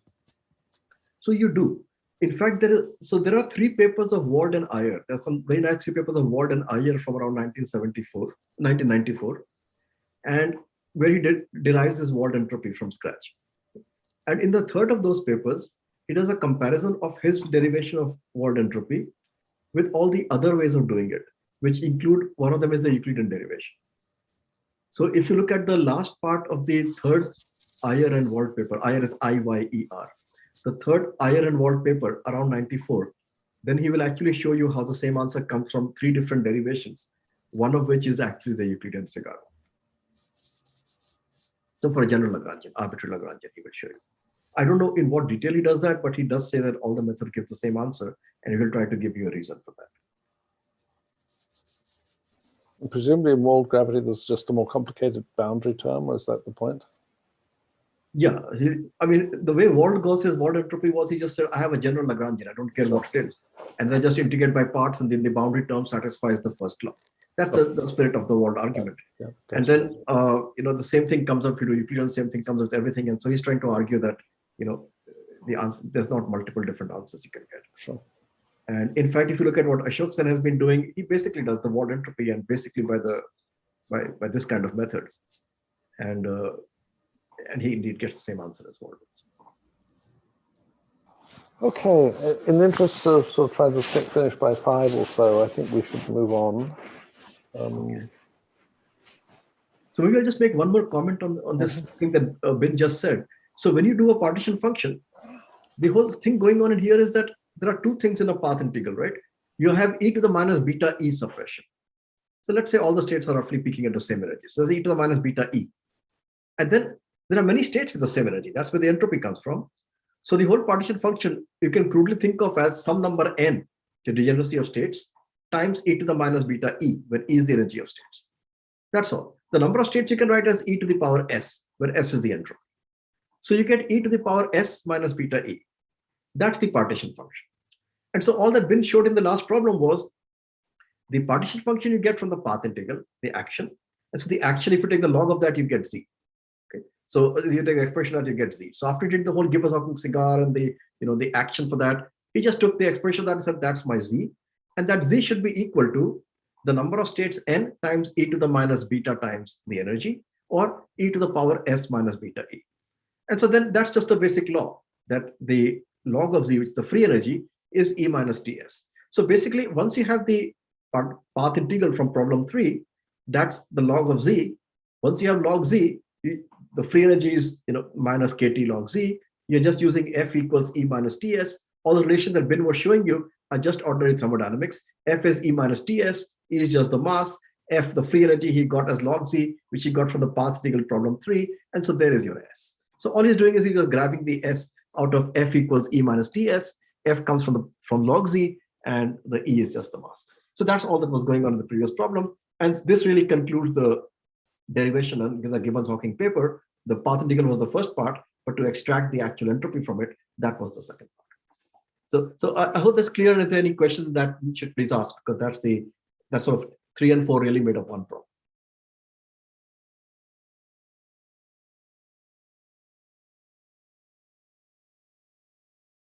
Okay, so if that looks good, then problems 5 and 6, I was going to try to say something. Let me see if I can find my problem set.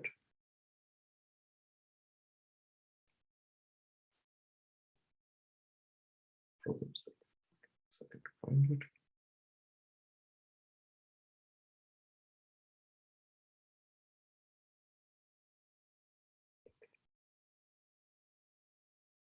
So shall I just screen share the problem set itself, or just give me a second to see which is better to screen share? Okay, so you probably have the problem set with you, so I'll not screen share that. So I could screen share something else with the solution. So now we are actually coming to the information paradox. In problems 1 to 4, we have just seen how if you assume that the black hole is a normal body, you can find its entropy. And if the entropy is finite, there's no paradox, right? Because you can only entangle with it as much as if the entropy actually gives the count of states. So black hole has 100 states, let's say, there's no paradox. You can, if the black hole becomes smaller, it has less states. In the end, it has no states. And you cannot entangle with it more than 100 if the entropy is 100. So there's never going to be any paradox. To see the paradox, you have to put together what we learned in answers in problems 1 to 4, which gave the same finite number, with what you actually get from the Lorentzian calculation, where you actually see the infinite number of states. So now we are actually coming to the paradox. So where do you see the infinite number of states? So let me try to raise any one of those papers where the states are given. Let me try to screen share one of those. Give me 1 second to find out what I'm looking for.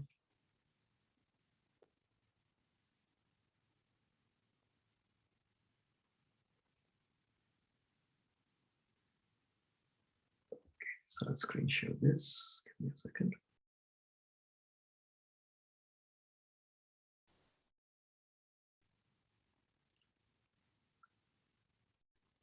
Okay. Can you see the screen share? What's the dual of 2 entangled CFTs? Yeah. Okay. Okay, good. So the states we are looking at are these states.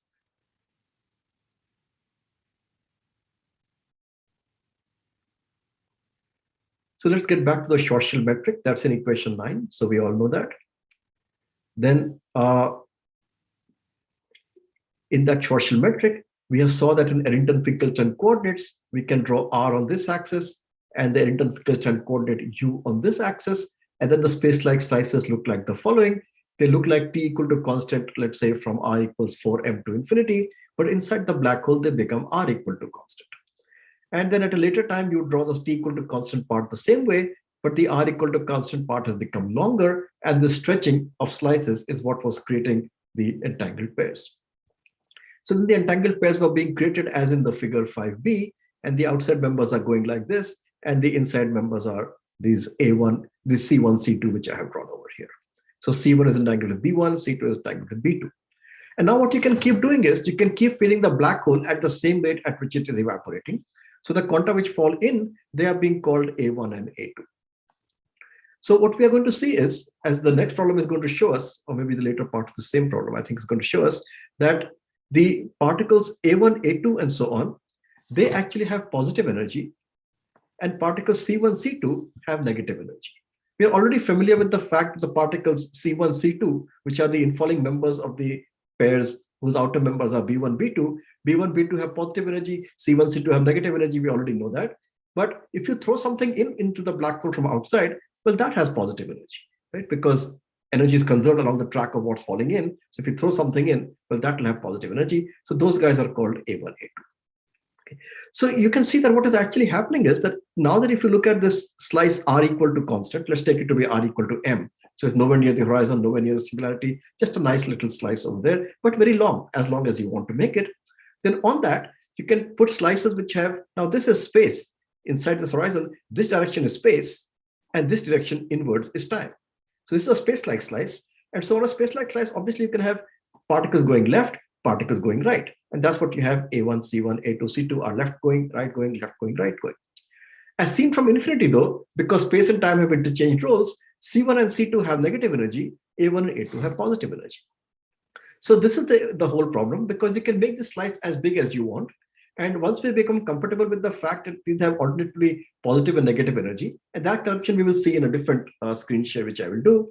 Then on this slice, you will see you can have an infinite amount of entropy. So this is the source of the problem. You actually have an explicit construction of states, which is unbounded, not bounded by Beckstein entropy. And these are the states which are automatically being produced by Hawking radiation. So if Hawking radiation will automatically produce these pairs, but you don't have to produce them that way. Once you have this slice, you can just say, I will take these wave functions on this slice. I will put this wave function, this wave function, this wave function. The energy remains, the mass remains m, because the energies of these particles just cancel. Some are positive, some are negative. They're all long wavelength particles, let's say 3 kilometers, well spaced. You can space them 3 kilometers apart. But you have an infinite amount of space. You can put as much entropy as you want. And this is the explicit construction of states, which gives you an unbounded entropy. So this is the paradox. You have an unbounded number of states here. And all the Euclidean calculation is giving us is a finite number of states. Can I make a quick comment? I hope it clarifies things.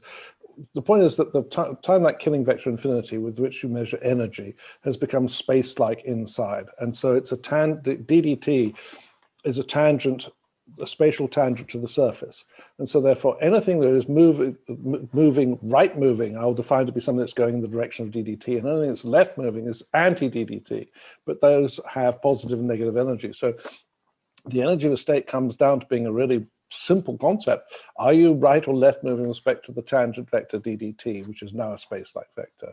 So there't vast amounts of space. So I just want to clarify that picture a little bit. Absolutely. That's exactly the point which should be made at this point, because let's just do exactly what you just said in 1 second. I wanted to screen share exactly the calculation you just mentioned, because that's the crux of the issue. This paper, yeah, to screen share this one. So I just wanted to emphasize what Nick just said.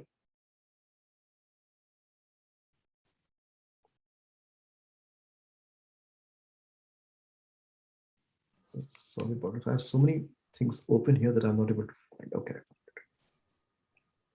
Okay, so can you see a screen share of a file from 2001, a paper saying 2001? Yep.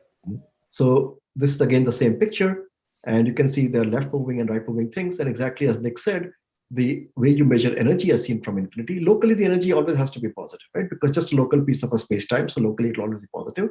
But the energy as seen from infinity, because space and time have interchanged roles, well, that could be positive or negative, but energy as seen from infinity is defined as dotting with a killing vector del by del t. So let's do the maths of that. And that's given this reference which I gave you there with the problem set. Again, we start with the metric, which is of the sign 4.7. If you're doing with the Schwarzschild hole, f of r is 1 minus 2m by r. But let's do it generally. Then you define this tortoise coordinate, the r star, exactly as we did for the Schwarzschild hole. And from that, you can make the Eddington-Finkelstein coordinate u, which I just made over here. And then the metric looks in the Eddington-Finkelstein form, which we actually saw in the first problem set. Then what you do is you can find the tangent vector along the slice. I'm not worrying about the radial directions, the angular direction theta phi. Just take everything radial. Then along that slice which I was drawing, the tangent vector looks like this, and the normal vector looks like this. The time inside the black hole is going normal to that slice. It has these components, and the tangent vector has these components. Okay. So just setting up the whole thing. That's all elementary because the metric is in front of us. Then if you look at null coordinates, null particles, which are moving radially into the black hole. So if you look at quanta there, so this was my space like the way it was drawn. So the time is going in, but you can be going forward, you can be going back left, or you're going right. So two directions, both forward in time, in the actual local time. Then there, null vectors you can write down. If you have particles going left at the speed of light or right at the speed of light, well, you can actually write down their tangent vectors or their k's, and they look like this. Then coming to the point that Nick just made, if you want to find the energy of that as seen from infinity, you take the killing vector del by del t. Capital K is the killing vector del by del t at infinity. You first write it in the u comma r coordinates, and there it actually looks like this. Because the reason I'm using u and not using t, actually you get the same answer if you thought of it as del by del t, but the t coordinate doesn't actually continue inside the horizon. There's an RT coordinate patch outside the horizon. There's a different RT coordinate patch you can use inside the horizon, but the t's on the two sides don't match because the metric d by dt sort of broke at the horizon. So the purpose of the Eddington-Finkelstein coordinate u was so that we can actually cover the outer and the inside in a one common patch. So let's just do that, even though the answers are correct even by using t. The jump doesn't matter much, but just to be rigorous, we'll use u. And so the killing vector, which is del by del t at infinity, is this in the u coordinates. And then you simply have to take the energies as being defined as minus the dot product of the killing vector with the forward momentum of your particle. And so the particle with the first kind that I wrote there have positive energy, the second kind have negative energy. These have positive energy, these have negative energy, and that's how you find that you have both positive and negative energy particles inside. So all this will look very mathematical, but the physics intuition is very simple. Any particle of mass m has an intrinsic energy mc square, but when you place it close to a black hole of mass, let's say capital M, then it has a negative gravitational potential energy minus gmm over r. So the total energy of a particle is the intrinsic energy mc square minus gmm over r. And once you make this distance r small enough, the negative gravitational PE overwhelms the positive energy and makes it net negative. So that's why inside a black hole you can have negative energies. It's really as simple as that, really. And the horizon is the place where the two things can overwhelm and you can actually start getting negative energies. But to see it mathematically, well, this is the calculation. But the moment you can have negative energies inside and one understand that fact, then the information paradox is there. Because if you have infinite amount of space to put things in, because time and space have interchanged roles, so you have an infinitely long space like slice, and you're allowed both positive and negative things. The infinitely long slice is important so things don't run into each other. And you say, look, I can't put too many things in one place. You can separate them as much as you like. And the second fact that you can have both positive and negative energies inside the horizon. Both these things come just because you have a horizon. Now the number of states in there is really unbounded. Okay. So if you look at what the inside is like, the inside vertical slice I showed you, it's actually just like a cosmology. If you actually look at the local metric here, now the time direction runs radially inwards, and this is the space direction now. It looks like a cosmology heading towards the big crunch. This would be like a big crunch. This is the cosmology. It's just going towards a big crunch. So if you just take our universe and time reverse it, it's like the Big Bang reversed in time. So that's what the local metric there looks like in the RT directions. The theta phi sort of just do their own stuff in the other directions, like an asymmetric cosmology. So that way you can see there's no reason why the cosmology can't be as big as you want. So that's like to understand the paradox. Somebody may say this slice can't be very big. Okay, but you have to give a reason, because when we look at our own cosmology, we assume it is infinite. And it looks exactly like this. If you take an asymmetric cosmology, non-isotropic cosmology, that is this. So we have actually seen situations where you have exactly this metric. We are living in it. We have an infinite cosmology, and these are just the particles going left or right like radiation in our universe, and we're heading towards the big crunch. You reverse time, you get towards the Big Bang. So with this, we understand the information paradox, because the paradox just tells us here we have a metric which we know and love because we live in it, like in the universe. It's like And you can have infinitely many particles, not because they are densely clustered or anything, just because the space is infinite, volume is infinite. And all that lives inside the black hole, and that's the infinite number of states we see. On the other hand, all these calculations giving us the other intuition on the entropy are giving us finite answers. And the mismatch between these, well, that's the information paradox. If you cannot actually show that the horizon is corrupted and becomes fuzzballs, then you cannot stop having all these slices inside and getting this whole universe kind of states inside. So either you break the no-hair theorem and show that there is something at the horizon, which is very hard to do because, until you get to string theory, you can't make any fuzzballs. The no-hair theorems are very rigorous. And then, but if you have the smooth horizon, this is the infinite number of states. So that just brings us back to the information paradox. And so that was the purpose of this problem. So let me stop share this and let's see if there are any questions on what I was just saying. Can you put back the picture actually? Oh, I'm sorry. I was so confused about something. Which one? The one you just took off. Yeah. Okay. So you have, yeah. Just to make sure I understand, in this, the positive energy particles are the ones that point upward, right? No, they're the ones that point downwards. Downwards. Downwards.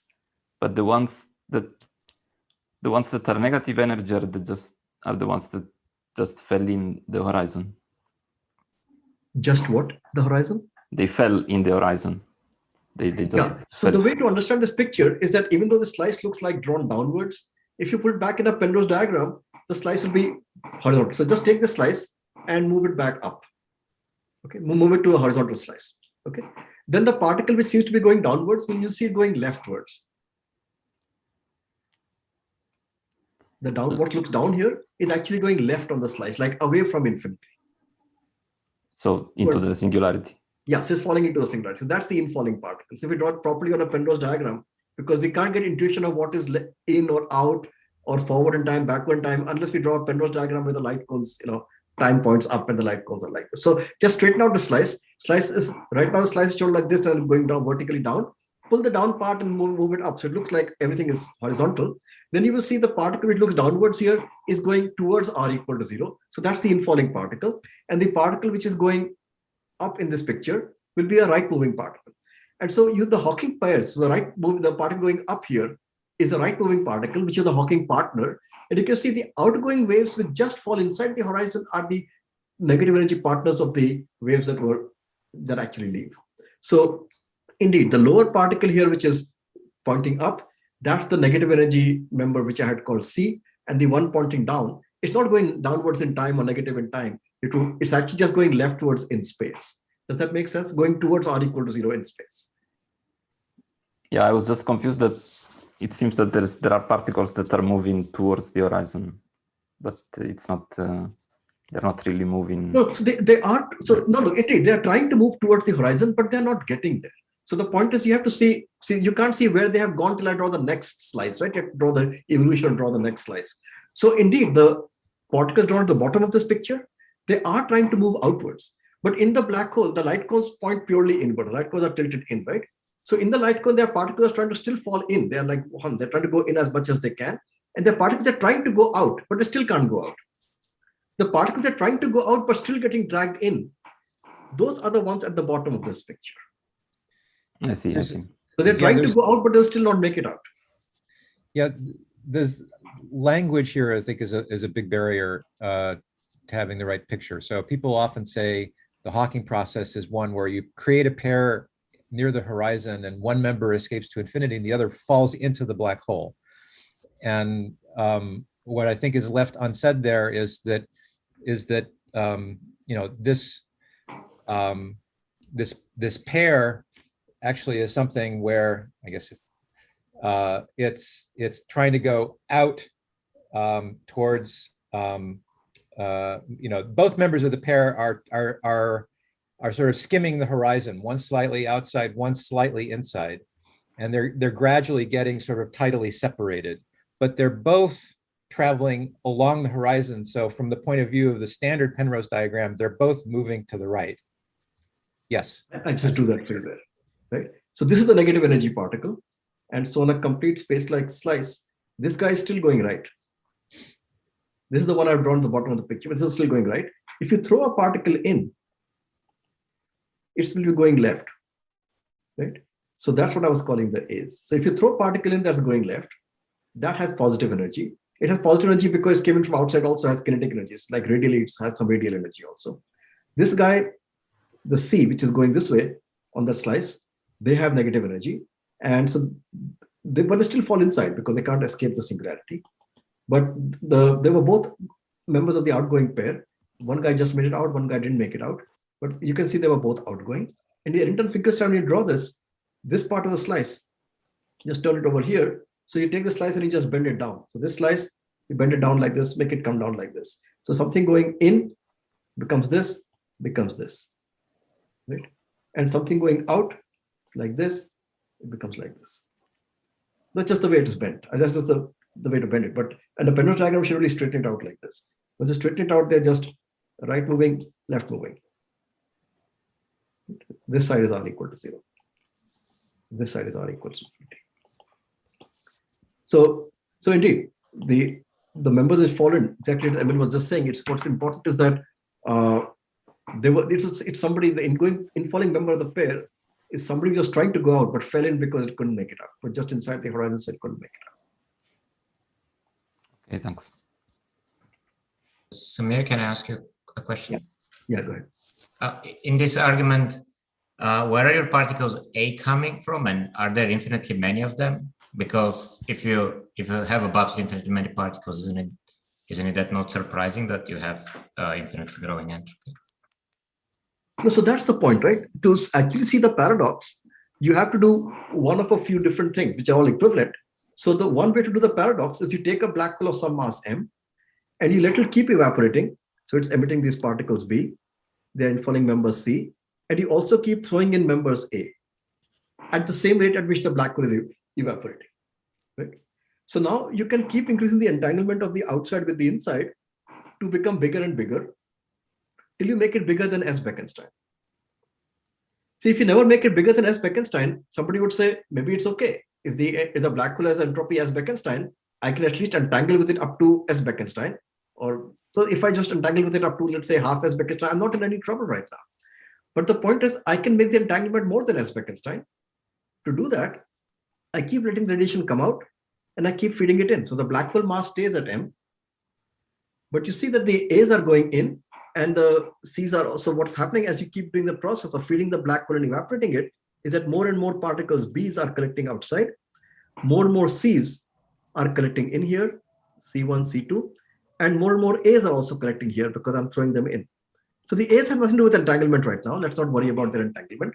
But the entanglement between the B and the C is keeping on growing, and to not let the black hole finish off quickly, I'm keeping on feeding it. So now you can see that I can keep with the entanglement of the outside with the inside, just focus on the B's here. The A's are just meant to sustain the mass. I can put as many C's as I want. So I can make the entanglement as big as I want.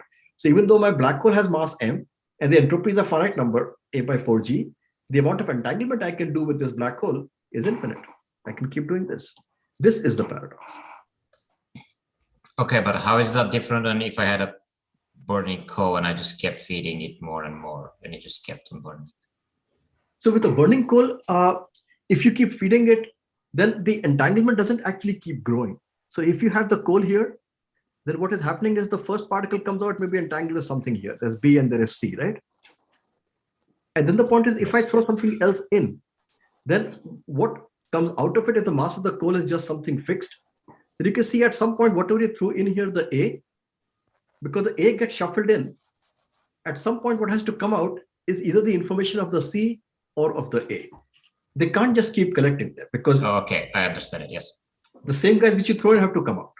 Yeah, I got it. So yeah, that's a very good question. You can just make a toy model where you have a box where you just can throw in some balls and whichever the balls just keep rotating inside, and whichever ball is near the hole, it comes out. There's one hole there, there's one input hole and one output hole. You keep throwing balls in, they collide and one ball comes out. So that's a model. You keep throwing things keep coming out. That's like a piece of code. So you can keep doing that. You see that if all the balls have some kind of numbers, 1 to a million, after some time, whatever you throw in, that's the stuff that comes out. You can't entangle with this by more than if there were 10 balls inside. You can only entangle up to log 10. The difference with the black hole is that because you have both positive and negative energy balls, you can have an infinite number of them for the same mass. And then because there are infinite number of them, you can entangle with it infinitely. Okay, so and that's due to the presence of the smooth horizon. Right? It's all because the horizon allows you the negative energies inside. Yeah, okay. Thank you. Sorry, can I ask a very naive question that confuses me very often when I study these kind of things? Is that the problem of the points of view, right? Because usually we refer to the problem of an asymptotic observer, and if I imagine to be an astrophysicist, okay, and I say I throw some particles A, some quanta A inside a black hole, from a very practical point of view, pragmatic point of view, as a colleague and experimental physicist can say, is that these particles A never actually fall inside a black hole because of the redshift. So from a point of view of an outside observer, there is no infalling quanta because they always get stuck at the horizon because of the redshift. So if I'm an outside observer and I start thinking that these quanta A are inside the black hole, and you can keep, you can feed the black hole by putting this quanta A in the vertical slice, so to say, I get confused because what I think is that I'm an astrophysicist, I'm just measuring and nothing really falls inside the black hole. But what we are saying here is that the problem is also associated to the fact that the quanta A are inside. And this is true. If I'm a co-moving observer with the quanta A, I can stay inside and measure them, and they are inside. But then I'm disconnected causally from the outside. So I cannot communicate this paradox from the outside. So I'm always confused from the points of view of these kind of arguments. So we have quanta inside if I fall in. If I don't fall in, independently of how far away I'm from the horizon, I never see this quanta falling in. From a practical point of view. Yeah. So let me say something about it. There are a couple of things wrong with that argument. I know that has often been made, so it's a very valid question to ask. And the point is, this is the black hole. The A's are falling in, so that say A1, A2 are here. Let's not worry about them right now. But the B's have come out, right? So the question is, when you're holding these B's in your hand, and now you have lots of B's, right? More than S spec and standard. So you've done this for a long time. You can take these B's and you can pass them through a Stern-Gerlach. And we had seen in one of the earlier assignments that you can actually check if I gave you some quanta in your hand, whether they're in a pure or a mixed state. So you take these B's, and suppose the Becker entropy was 10. S spec equals 10 for that much mass of the black hole.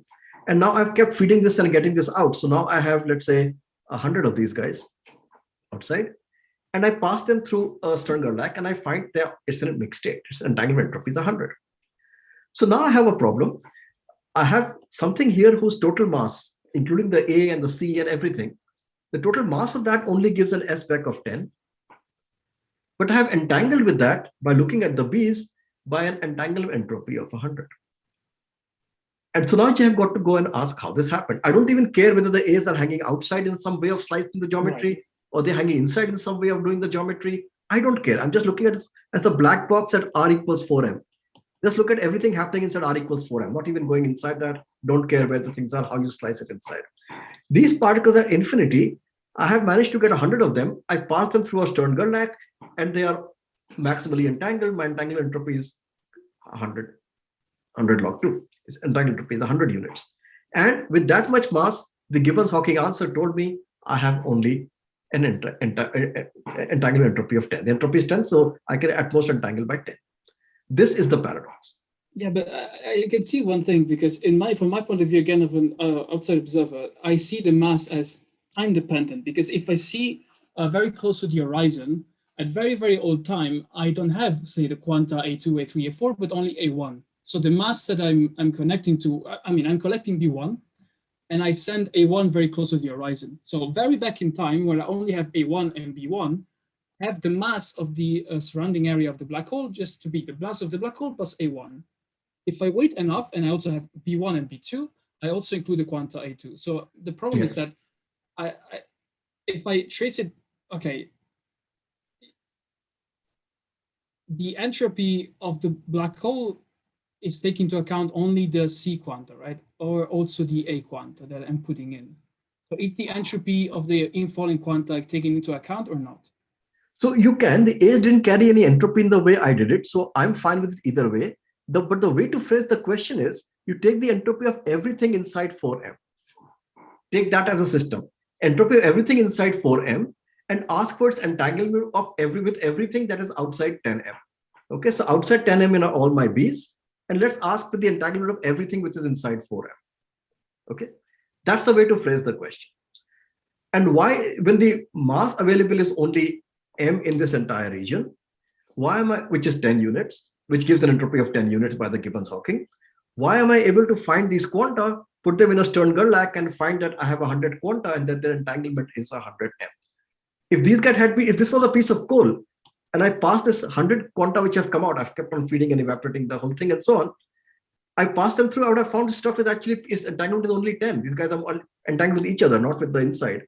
And the whole thing is almost pure. It's only an entanglement of 10 units with the inside, not 100 units with the inside.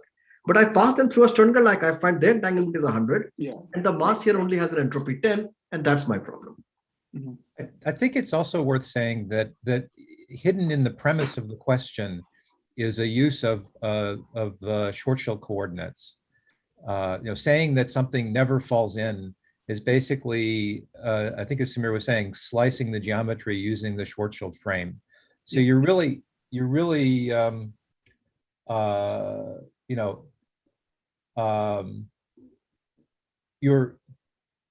I think that's why Samir keeps on drawing pictures using the Eddington-Finkelstein coordinates, is that's something which is smoothly straddling the horizon.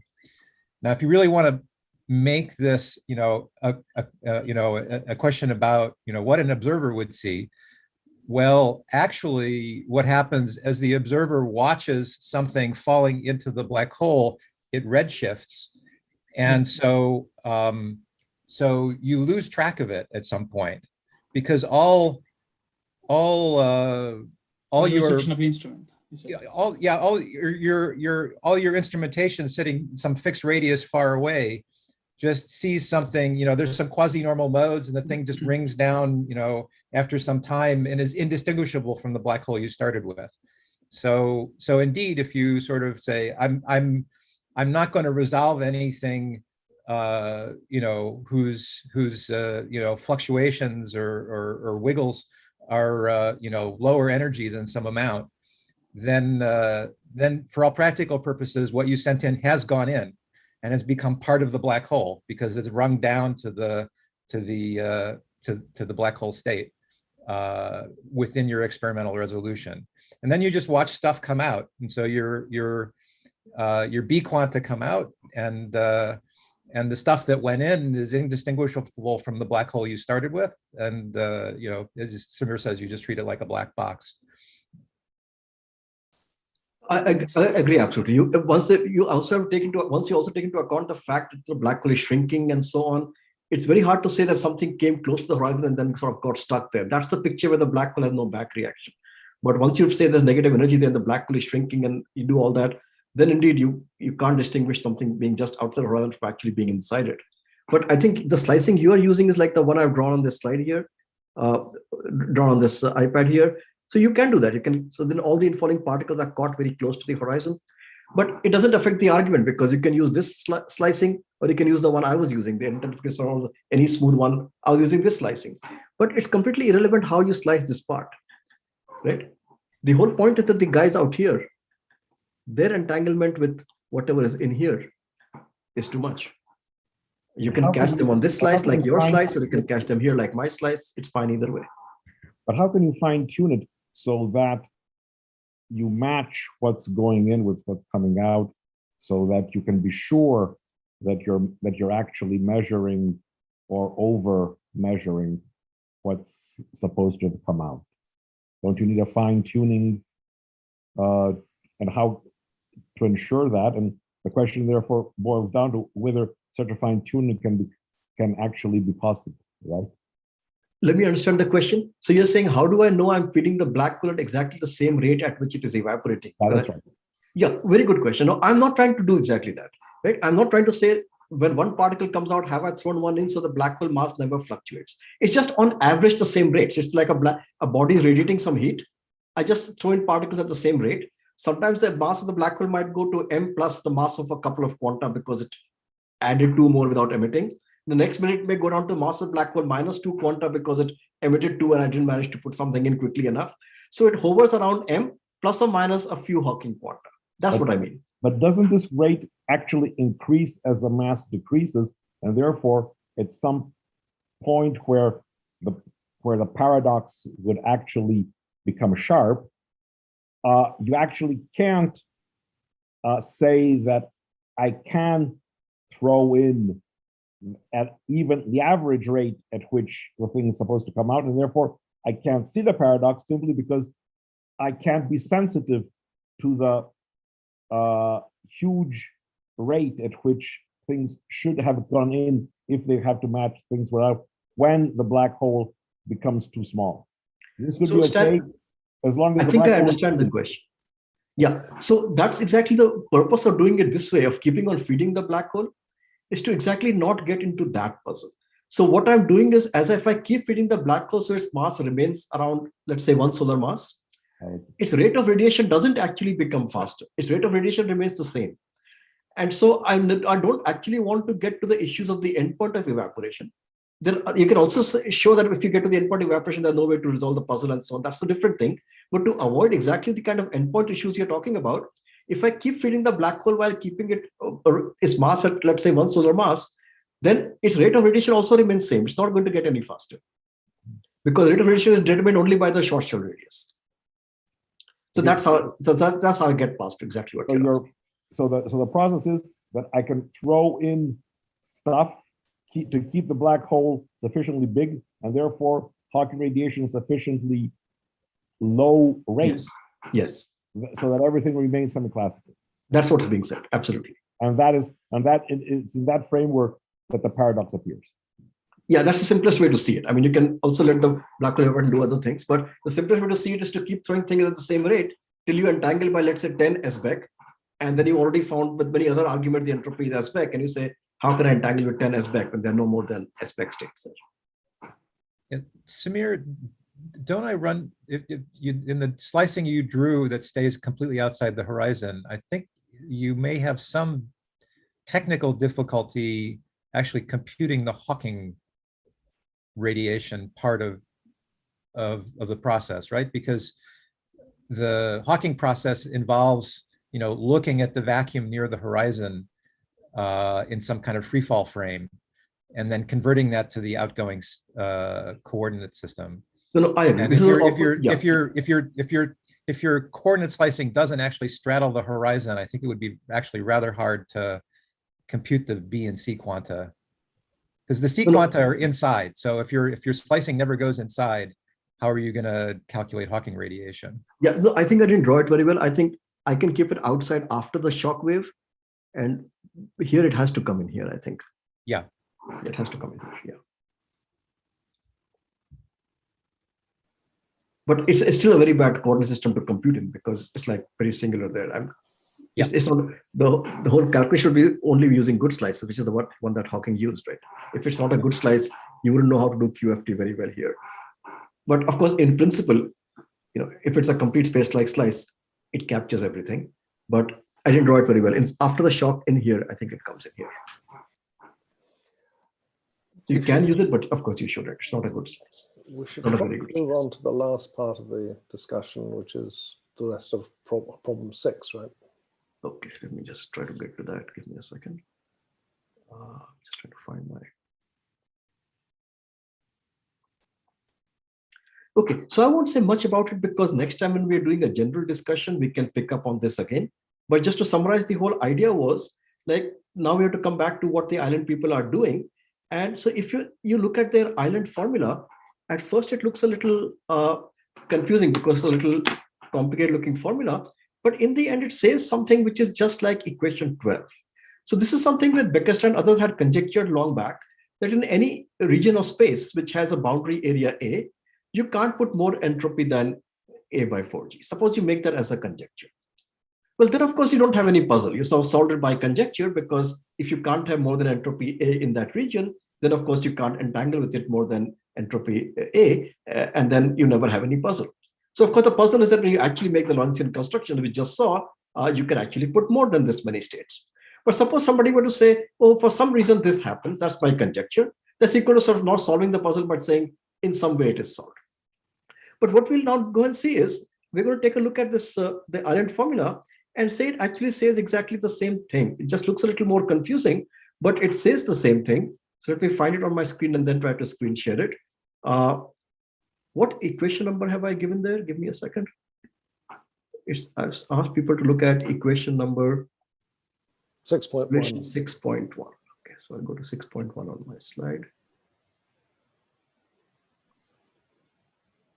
So let me try to stop this share, do a new screen share for 6, I think.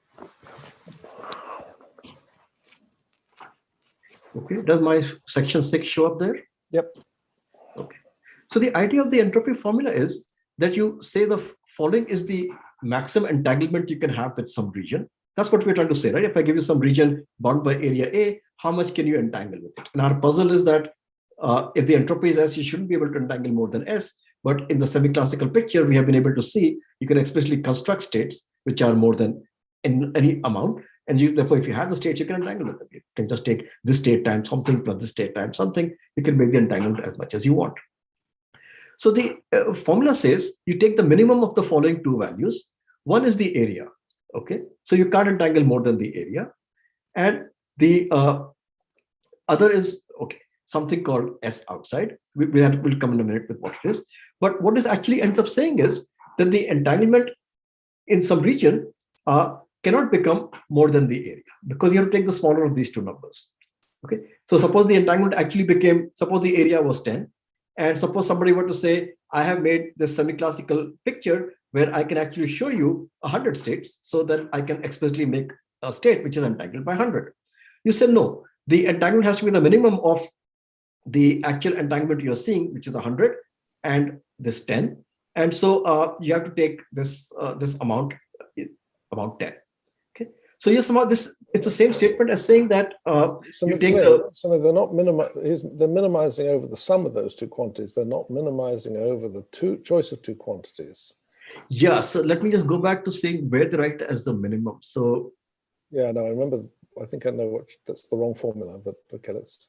Yeah, somewhere they've written as a minimum of 2, maybe not in this paper. This ascent is something else. This semi-classical picture piece actually contains almost nothing. It's just the part which is the Hawking quanta, which are within 4m of the black hole.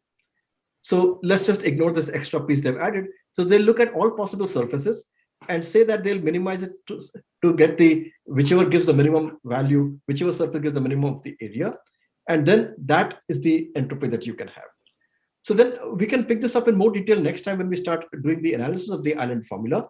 But what this is basically saying is in the same spirit as saying that you cannot actually entangle with something more than the area, which was the old Beckstein idea that you can't entangle more than the area. But if you claim that, then of course, there's no paradox. You sort of said you solved it by fiat. But then of course, they will say, we'll give you a proof of that. That would be fantastic. We have proved you can't entangle more than the area. That's what we are looking for. But when you go to the proof, you find it's the same as the Gibbons-Hawking kind of calculation. You go Euclidean and you compute the path integral and you get an answer which goes like the area and you say, I can't therefore entangle more than the area.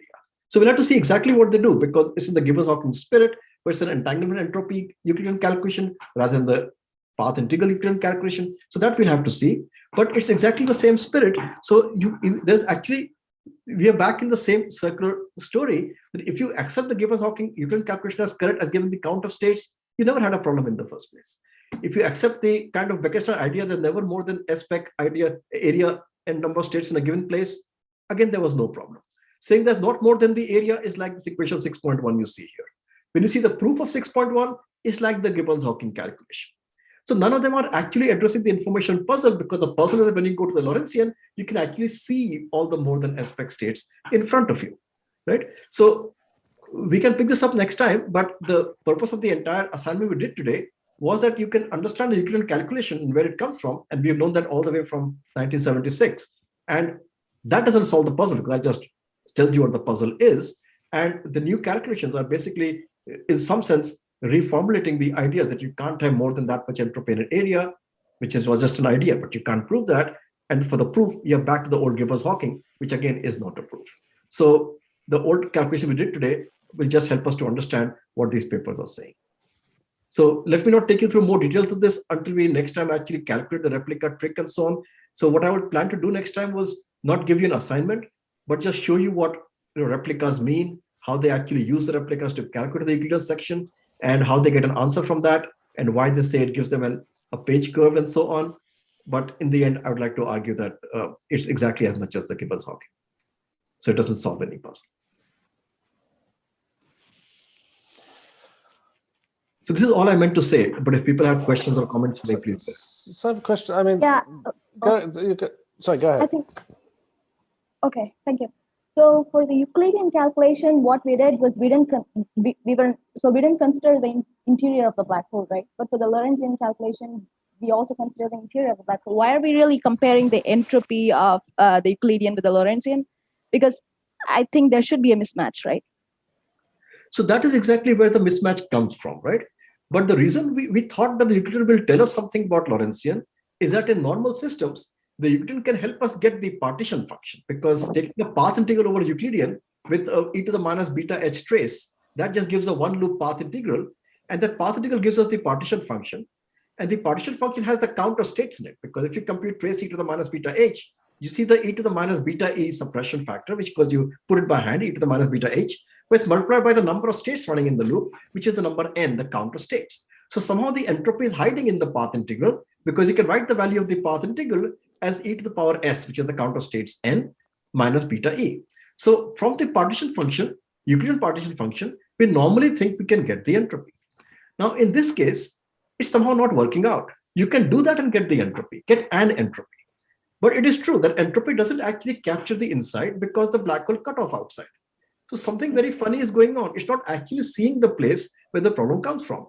So when you go back to Lorentzian and you try to see where are the states which were creating the problem, well, they disappeared in the Euclidean calculation.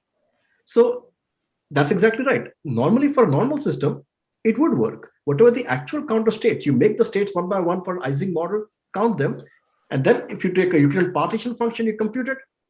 From the partition function, you compute f equals e minus ts, compute the s, it will exactly match the counter state for the Ising model. And for the black hole, there's a mismatch. That mismatch is the paradox. Right. So just another question about this. So we considered that the tip of the cigar to be smooth, right? Yes. So, and you also mentioned that there could be conical singularity.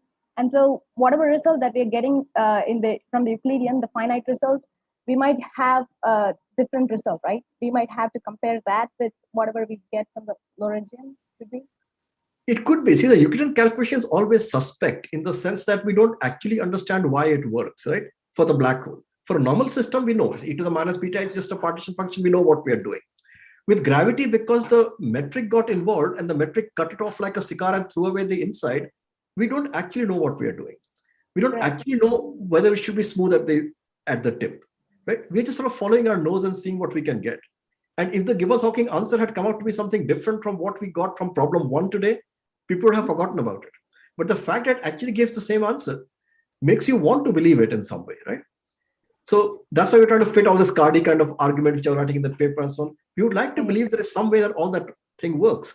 But the reasoning is not rock solid. So if you try to say, pin me down on why is it working, we can't pin it down, right?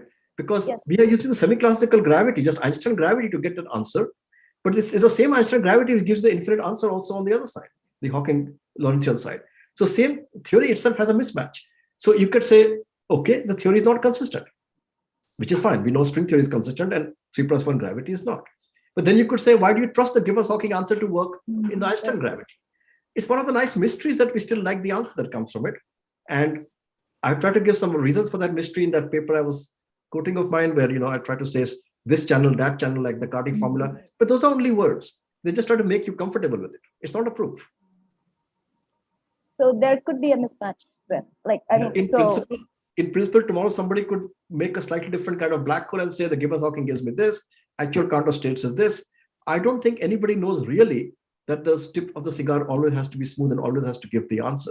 It has always worked in the past, so we would like to believe it, but I don't think it's a proof. The smoothness thing is always a little bit in the air. All right. Thank you, and thanks for the nice discussion. So, Samir, there seem to be now mentally, as I think about this, I see sort of two versions of the problem. There's the one you've addressed today, which is the mismatch between the Euclidean result and the bags of gold issue, where you can just keep shoving stuff, feeding the beast and making more and more entropy inside.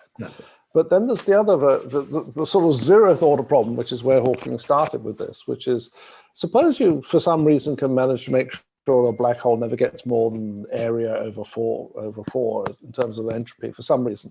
But still, when the damn thing evaporates, it's going to violate unitarity, whether or not you start feeding the beast and making bags of gold. So there's a sort of the problem. There seem to be two problems. Obviously, they're linked, one of which is the bags of gold issue and the mismatch with the Euclidean thing. But even the Euclidean thing, or the actual entropy in the first place, is a problem, because when the damn thing evaporates, it's going to violate unitarity. So they're actually, so they're actually very closely linked. There are two versions of the same thing for the following reason. Let's just think of the black hole getting smaller. So as it gets smaller, the value of the Beckstein entropy becomes less, right? So let's ask the question the same way. When I didn't let it get smaller, the way I got the puzzle by feeding and evaporating it was that I said the entanglement of my radiation with the black hole, I have made it 20 S back. How could that be? Now let's go to the thing where I don't keep feeding it and I let it get smaller. Let it get smaller to the point where it has become 1/20th of its original size. At this point, I can say I have all this radiation. Its entanglement with the remaining black hole is 20 times the Beckstein entropy of that black hole. How could that be? Same puzzle. And then when you go all the way to the end point, it's just a sharper version of the same puzzle, right? Because now there's nothing in there, and my entanglement with that is S back. My entanglement of that is some huge amount, and the actual S back is basically zero. So they're all actually the same puzzle. You can keep the black hole fixed and entangle with it with black hole with S back equals 100, entangle with it by 1 million. Or you can let the black hole get smaller, don't feed it at all. The S back comes down to at some point 5, and you've collected 100 units of radiation. You say 100 is more than 5. But in either case, you're comparing the remaining S back with the actual entanglement. Somewhere in here also these discussions, the word old black holes versus new black holes come in. And it always strikes me that they're trying to invoke some kind of way in which the old black hole is gravitationally different from a new black hole. And I don't know whether you want to make any remarks about that. Yeah, so that is, I think, completely silly. It's some nonsense that came up when these people were doing this. Is actually irrelevant. The reason it came up was that if you just look at the page curve for a normal piece of coal, till half the coal evaporates, the curve is going to rise anyway, right? Even for a normal body, because the particles you're collecting are less than half of the remainder. So just by the normal entanglement thing, the page curve will rise for a normal body, and then it will fall. For the Hawking curve, the problem is it will keep rising and then it will keep going up. So after the first half, before the first half evaporation has happened, you can't sharply pinpoint the problem, right? That doesn't mean that the problem is not there from the beginning. I mean, you're creating entangled pairs from the beginning. So whatever problem happens in the last 1/4 of evaporation or at the 3/4 evaporation point, the same process happening at the first 1/4 evaporation point, right? So the problem is always there. And it's just that if you want to sharply tell somebody, hey, there is a problem, you can't tell it before the half evaporation point. Just the way when I was trying to show the problem today, I said, keep feeding it till I collect 20 S back outside. I gave myself as much time as I wanted to really sharpen the problem for you. See, I have 20 S back of entanglement and only S back entropy from the area. So you always give yourself enough time to say, now the problem is so intense, look at it. And the point is that nothing intense that you can make someone look at till half the black hole is evaporated, because the page curve wouldn't have started coming down. But somehow the idea that has crept into the field is that somehow the old black holes somehow behave differently from the young black holes. So some new kind of physics should happen at the halfway point. That is not there, because the only place they got this from was that you can't show the mismatch before you get to the halfway point. What's the nature of the problem? It has nothing, no piece of physics has suggested that something new happens at that time. Yep. I have a question. So is the finiteness of the Euclidean entropy dependent on the fact that we started with the Schwarzschild metric and not with any other metric? Do you mean like the rotating or charged metrics? Yeah, for example, if we start with Schwarzschild metric and we transform it to Eddington-Finkelstein coordinates, and then we do a Wick rotation, and then we do the Euclidean path integral to calculate the action and then entropy, do we still get a finite entropy? Yeah, I think you will get the same answer. The thing is, the Wick rotation is very tricky. If you take, for example, the Kruskal coordinates, okay, you can't Wick rotate it because it's not independent of u or v. To Wick rotate something, the metric should be independent of that coordinate, right? And it should have no cross term. If you take Eddington-Finkelstein, the metric coefficients are independent of u. But there is a cross term dr du. If you take u to u plus I tau, the metric is complex. Because the du square term will change sign, but so dr square will remain the same. The du dr will become I times du dr. Okay. And this is the real problem, because when you start doing the analog of Gibbons-Hawking for the rotating black hole, there's a term dr dt, sorry, d phi dt, because rotating, this is angular frame dragging. And when you take t to I tau, you get an imaginary term I times d tau d phi. And now you say, what am I doing? I have a complex metric. And the reason you can get away with it in that case is that there's a angular momentum j multiplying the d phi dt, because the amount of angular momentum tells you how much is the frame dragging term d phi dt. So you also take j to ij. Okay, so you just, at this point, you don't know what you're doing. You're just closing your eyes and just blundering ahead. And you get an answer. And because it's an answer you like, because it agrees with the Lorentzian answer of Hawking radiation and going back from there, from the Carnot kind of thermodynamics that Nick was referring to, because it agrees with the temperature and thermodynamic relations, you take it. But if you actually look at the calculation for the rotating hole, it has so many eyes in it all over the place. If it didn't work, you would say, okay, I won't even tell anyone about it, okay? But because it works, you're happy with it. So you can't always do Wick rotation, because if something depends on a coordinate, you have a function of t times dt square. If you do take t to I tau, you get all kinds of poles and singularity. Not every function is analytic, right? And again, if in the case of du dr, you can still do it, but you'll get a cross term. At this time, there's not even anything to like j, which you can take to ij, because there's 2 du dr. That's what you have in the metric. So what do the complex metrics mean? And at this point, nobody knows what's going on. So the Gibbons-Hawking thing has always been a bit of a mystery. If you take what's called a dirty black hole, where the black hole has stuff floating outside, like some gas falling in and so on, now the metric is not analytic in T. So you're feeding gas, stuff is happening and so on. Okay, it's not analytic in T. How do you take T to I tau? What's analytic continuation? The black hole is still there, right? Real physics is there. You can throw stuff and take it out. There's no analytic continuation. So there are lots of problems with the Gibbons-Hawking. Okay?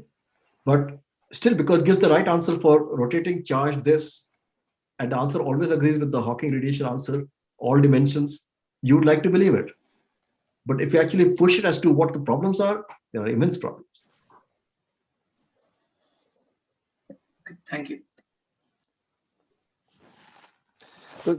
Just as a sort of footnote comment, that this issue of smoothness is something we also see in holography, and that with the holographic geometries, I'm talking Lorentzian regime now. Smoothness actually is a very good guide to what is the correct holographic dual of a CFT state or a CFT. And so there are remarkable results we found in superstrata, for example, where we carefully tune all the parameters to make the geometry smooth. And lo and behold, that exactly corresponds to calculations of correlation functions in the CFT. And so you can do precision holography that reinforce the fact that smoothness in holographic geometries is the right thing to do. So there's obviously something about smoothness, and there's definitely something along the lines of, in the, gravity is some, supergravity is some effective theory of large scale expressions of complex, strongly coupled quantum systems. And smoothness is perhaps a statement about the success or failure, if it's singular, of that effective theory. I think there's something probably very profound going on there. It's not just this is one example. Holography and holographic field theory is riddled with examples where the supergravity picks if you pick the smooth supergravity expression, you generally get the correct holographic dual of CFT correlators. Not always, but anyway, just yeah, the funny thing here is the tau circle is the one that is shrinking. That's the new thing, right? Because smoothness has always been of the space. And now the time just vanished. And that has never happened with actually a fuzzball solution. Right? No, absolutely not. Manifold. So the time circle shrinking away to zero smoothly. Nobody has understood the meaning of that, because you do the same thing for the de Sitter space. You can get a finite entropy for de Sitter. But what's the meaning of the entropy for de Sitter? What is it counting? We don't see it as a count of states. We do it for the black hole. The answer beautifully matches the Strominger-Waffa count of states. So there's something really good to understand there. Okay, so we're almost 2.5 hours. So I think if there are any last questions or comments, otherwise we will go ahead. Yeah, please. Yes. So if if someone tries to calculate the Euclidean result for the entropy, and if that person does not consider what we call as a smooth, so the tip of the cigar is not smooth, and if we calculate entropy based on the Euclidean calculation, and if we get infinite entropy for the Euclidean case, does that resolve the information paradox, or there's still a paradox? Well, you still have I mean, I don't know how you could actually get infinity. If you actually don't take it smooth, but you take some conical defect, what ends up happening is you get some other finite answer, not infinite answer. Okay. But the point is, unless you have some reason for choosing some given value of the conical defect, you still don't have a prescription to get a given answer. I mean, smoothness at least gives you a unique answer. But otherwise, if you say, I'll put something else there, you could. But unless you have a definite reason to choose some particular thing, it wouldn't tell you anything. And if you got the answer infinite, it would agree with the Lorentzian answer. So that way you could be happy. It still wouldn't agree with what we have learned from string theory, where we actually see the answer as being finite. Because Strominger-Waffer calculation is finite and agrees with the smooth answer. Right.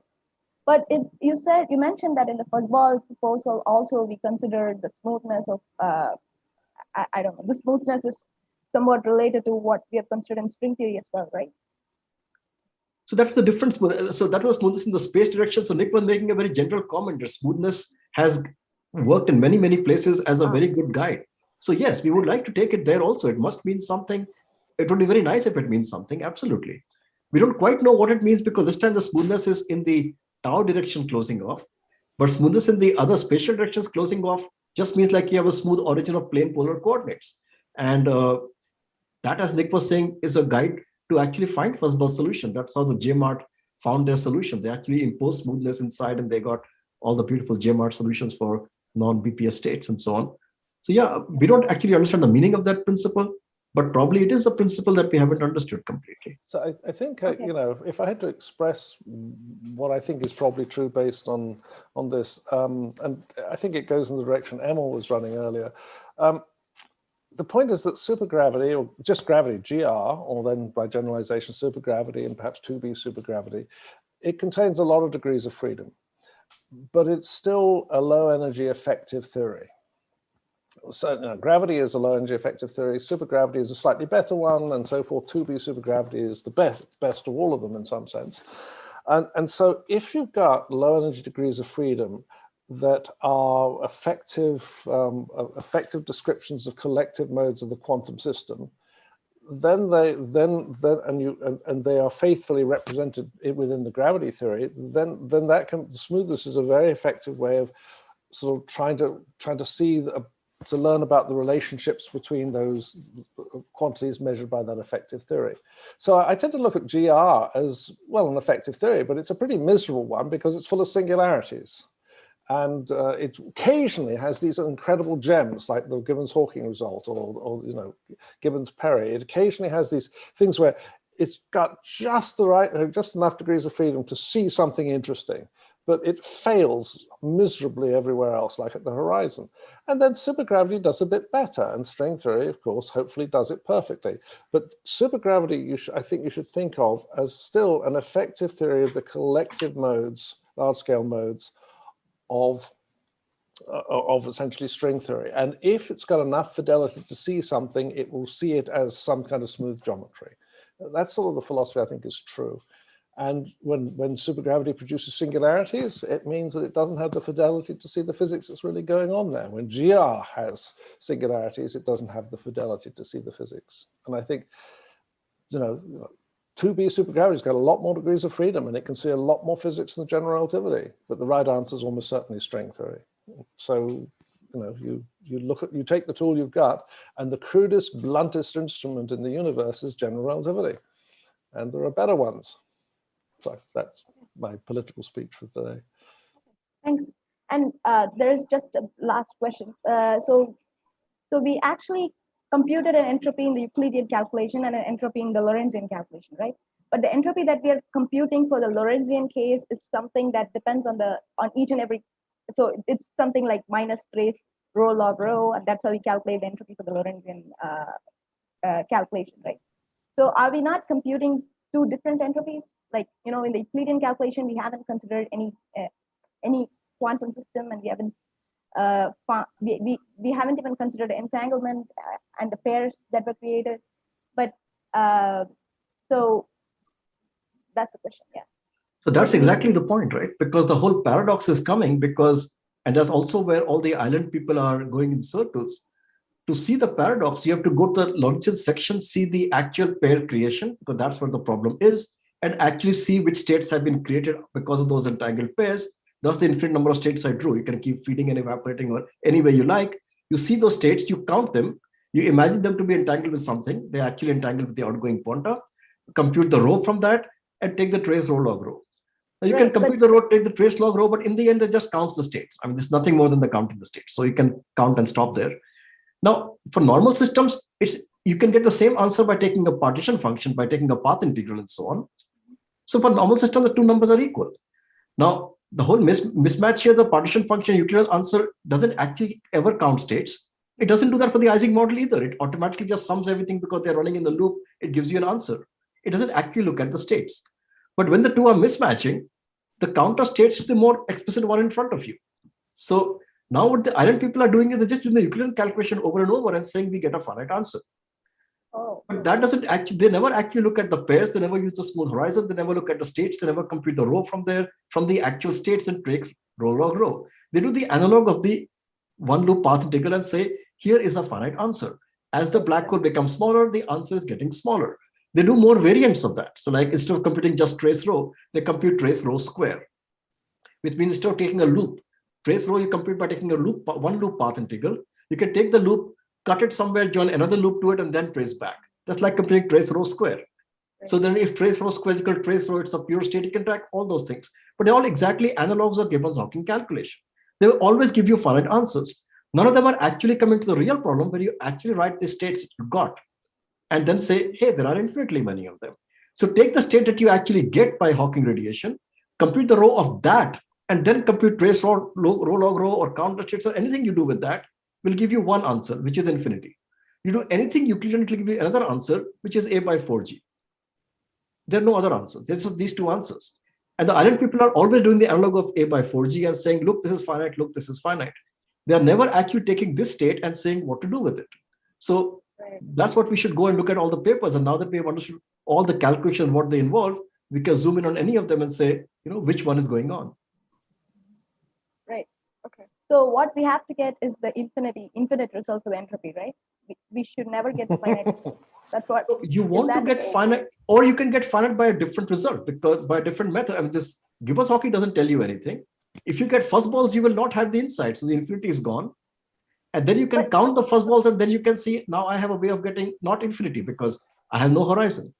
So it's not like you want the infinity. You would like to have the Gibbons-Hawking answer. It's just that as long as you have a smooth horizon, which they also seem to want, the island people, you actually cannot avoid the infinity. If you have a fuzzball, there is no smooth inside, there is no infinitely long slice, and the infinity is gone. So you do have to get the infinity to go, but the way you want it to go is not by going back and saying the Euclidean calculation gave you a finite answer, because it always did. That's the puzzle. That's the why. But even for the fuzzball, we are not we are considering, we are not having a horizon, right? So just because of the horizon, we get this infinity. That's right. The horizon, whenever you have a horizon, you will always get infinity. You cannot avoid that. It's just the time and space and the changing roles. Because in a fuzzball, there's no horizon, you will not get the infinity. Okay. So that means for the fuzzballs, we are not considering they are not like black holes. That's what I was trying to say. They are not like black holes. They are not like what people thought was a black hole, which has a smooth horizon. Oh, so, okay. So there are no black holes. There should be fuzzballs. If you like, there are no black holes. You can call this the black hole. But fuzzballs do look to astrophysicists a lot like black holes. From outside, they look like black holes, but they are not actually have the black hole structure that people thought. I see. Right. Okay. I think we should probably wrap it up there, guys. Yeah. Thank you for participating. Oh, let me just share the screen. Just a reminder, there it is. The conference is in 2 weeks. And in fact, I think I've just completed the entire timetable. So I've just got sort of the talks, titles, and the abstracts from most people. So it's all in place now. So go take a look and go tell people about it.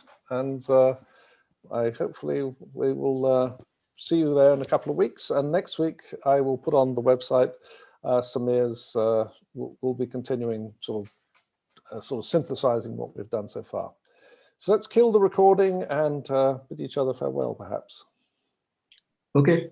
Thanks for coming, everybody. Bye-bye. Thank you, Samir. Oh, by the way, thank you very much. Thanks a lot. And made up for that. That was really nice.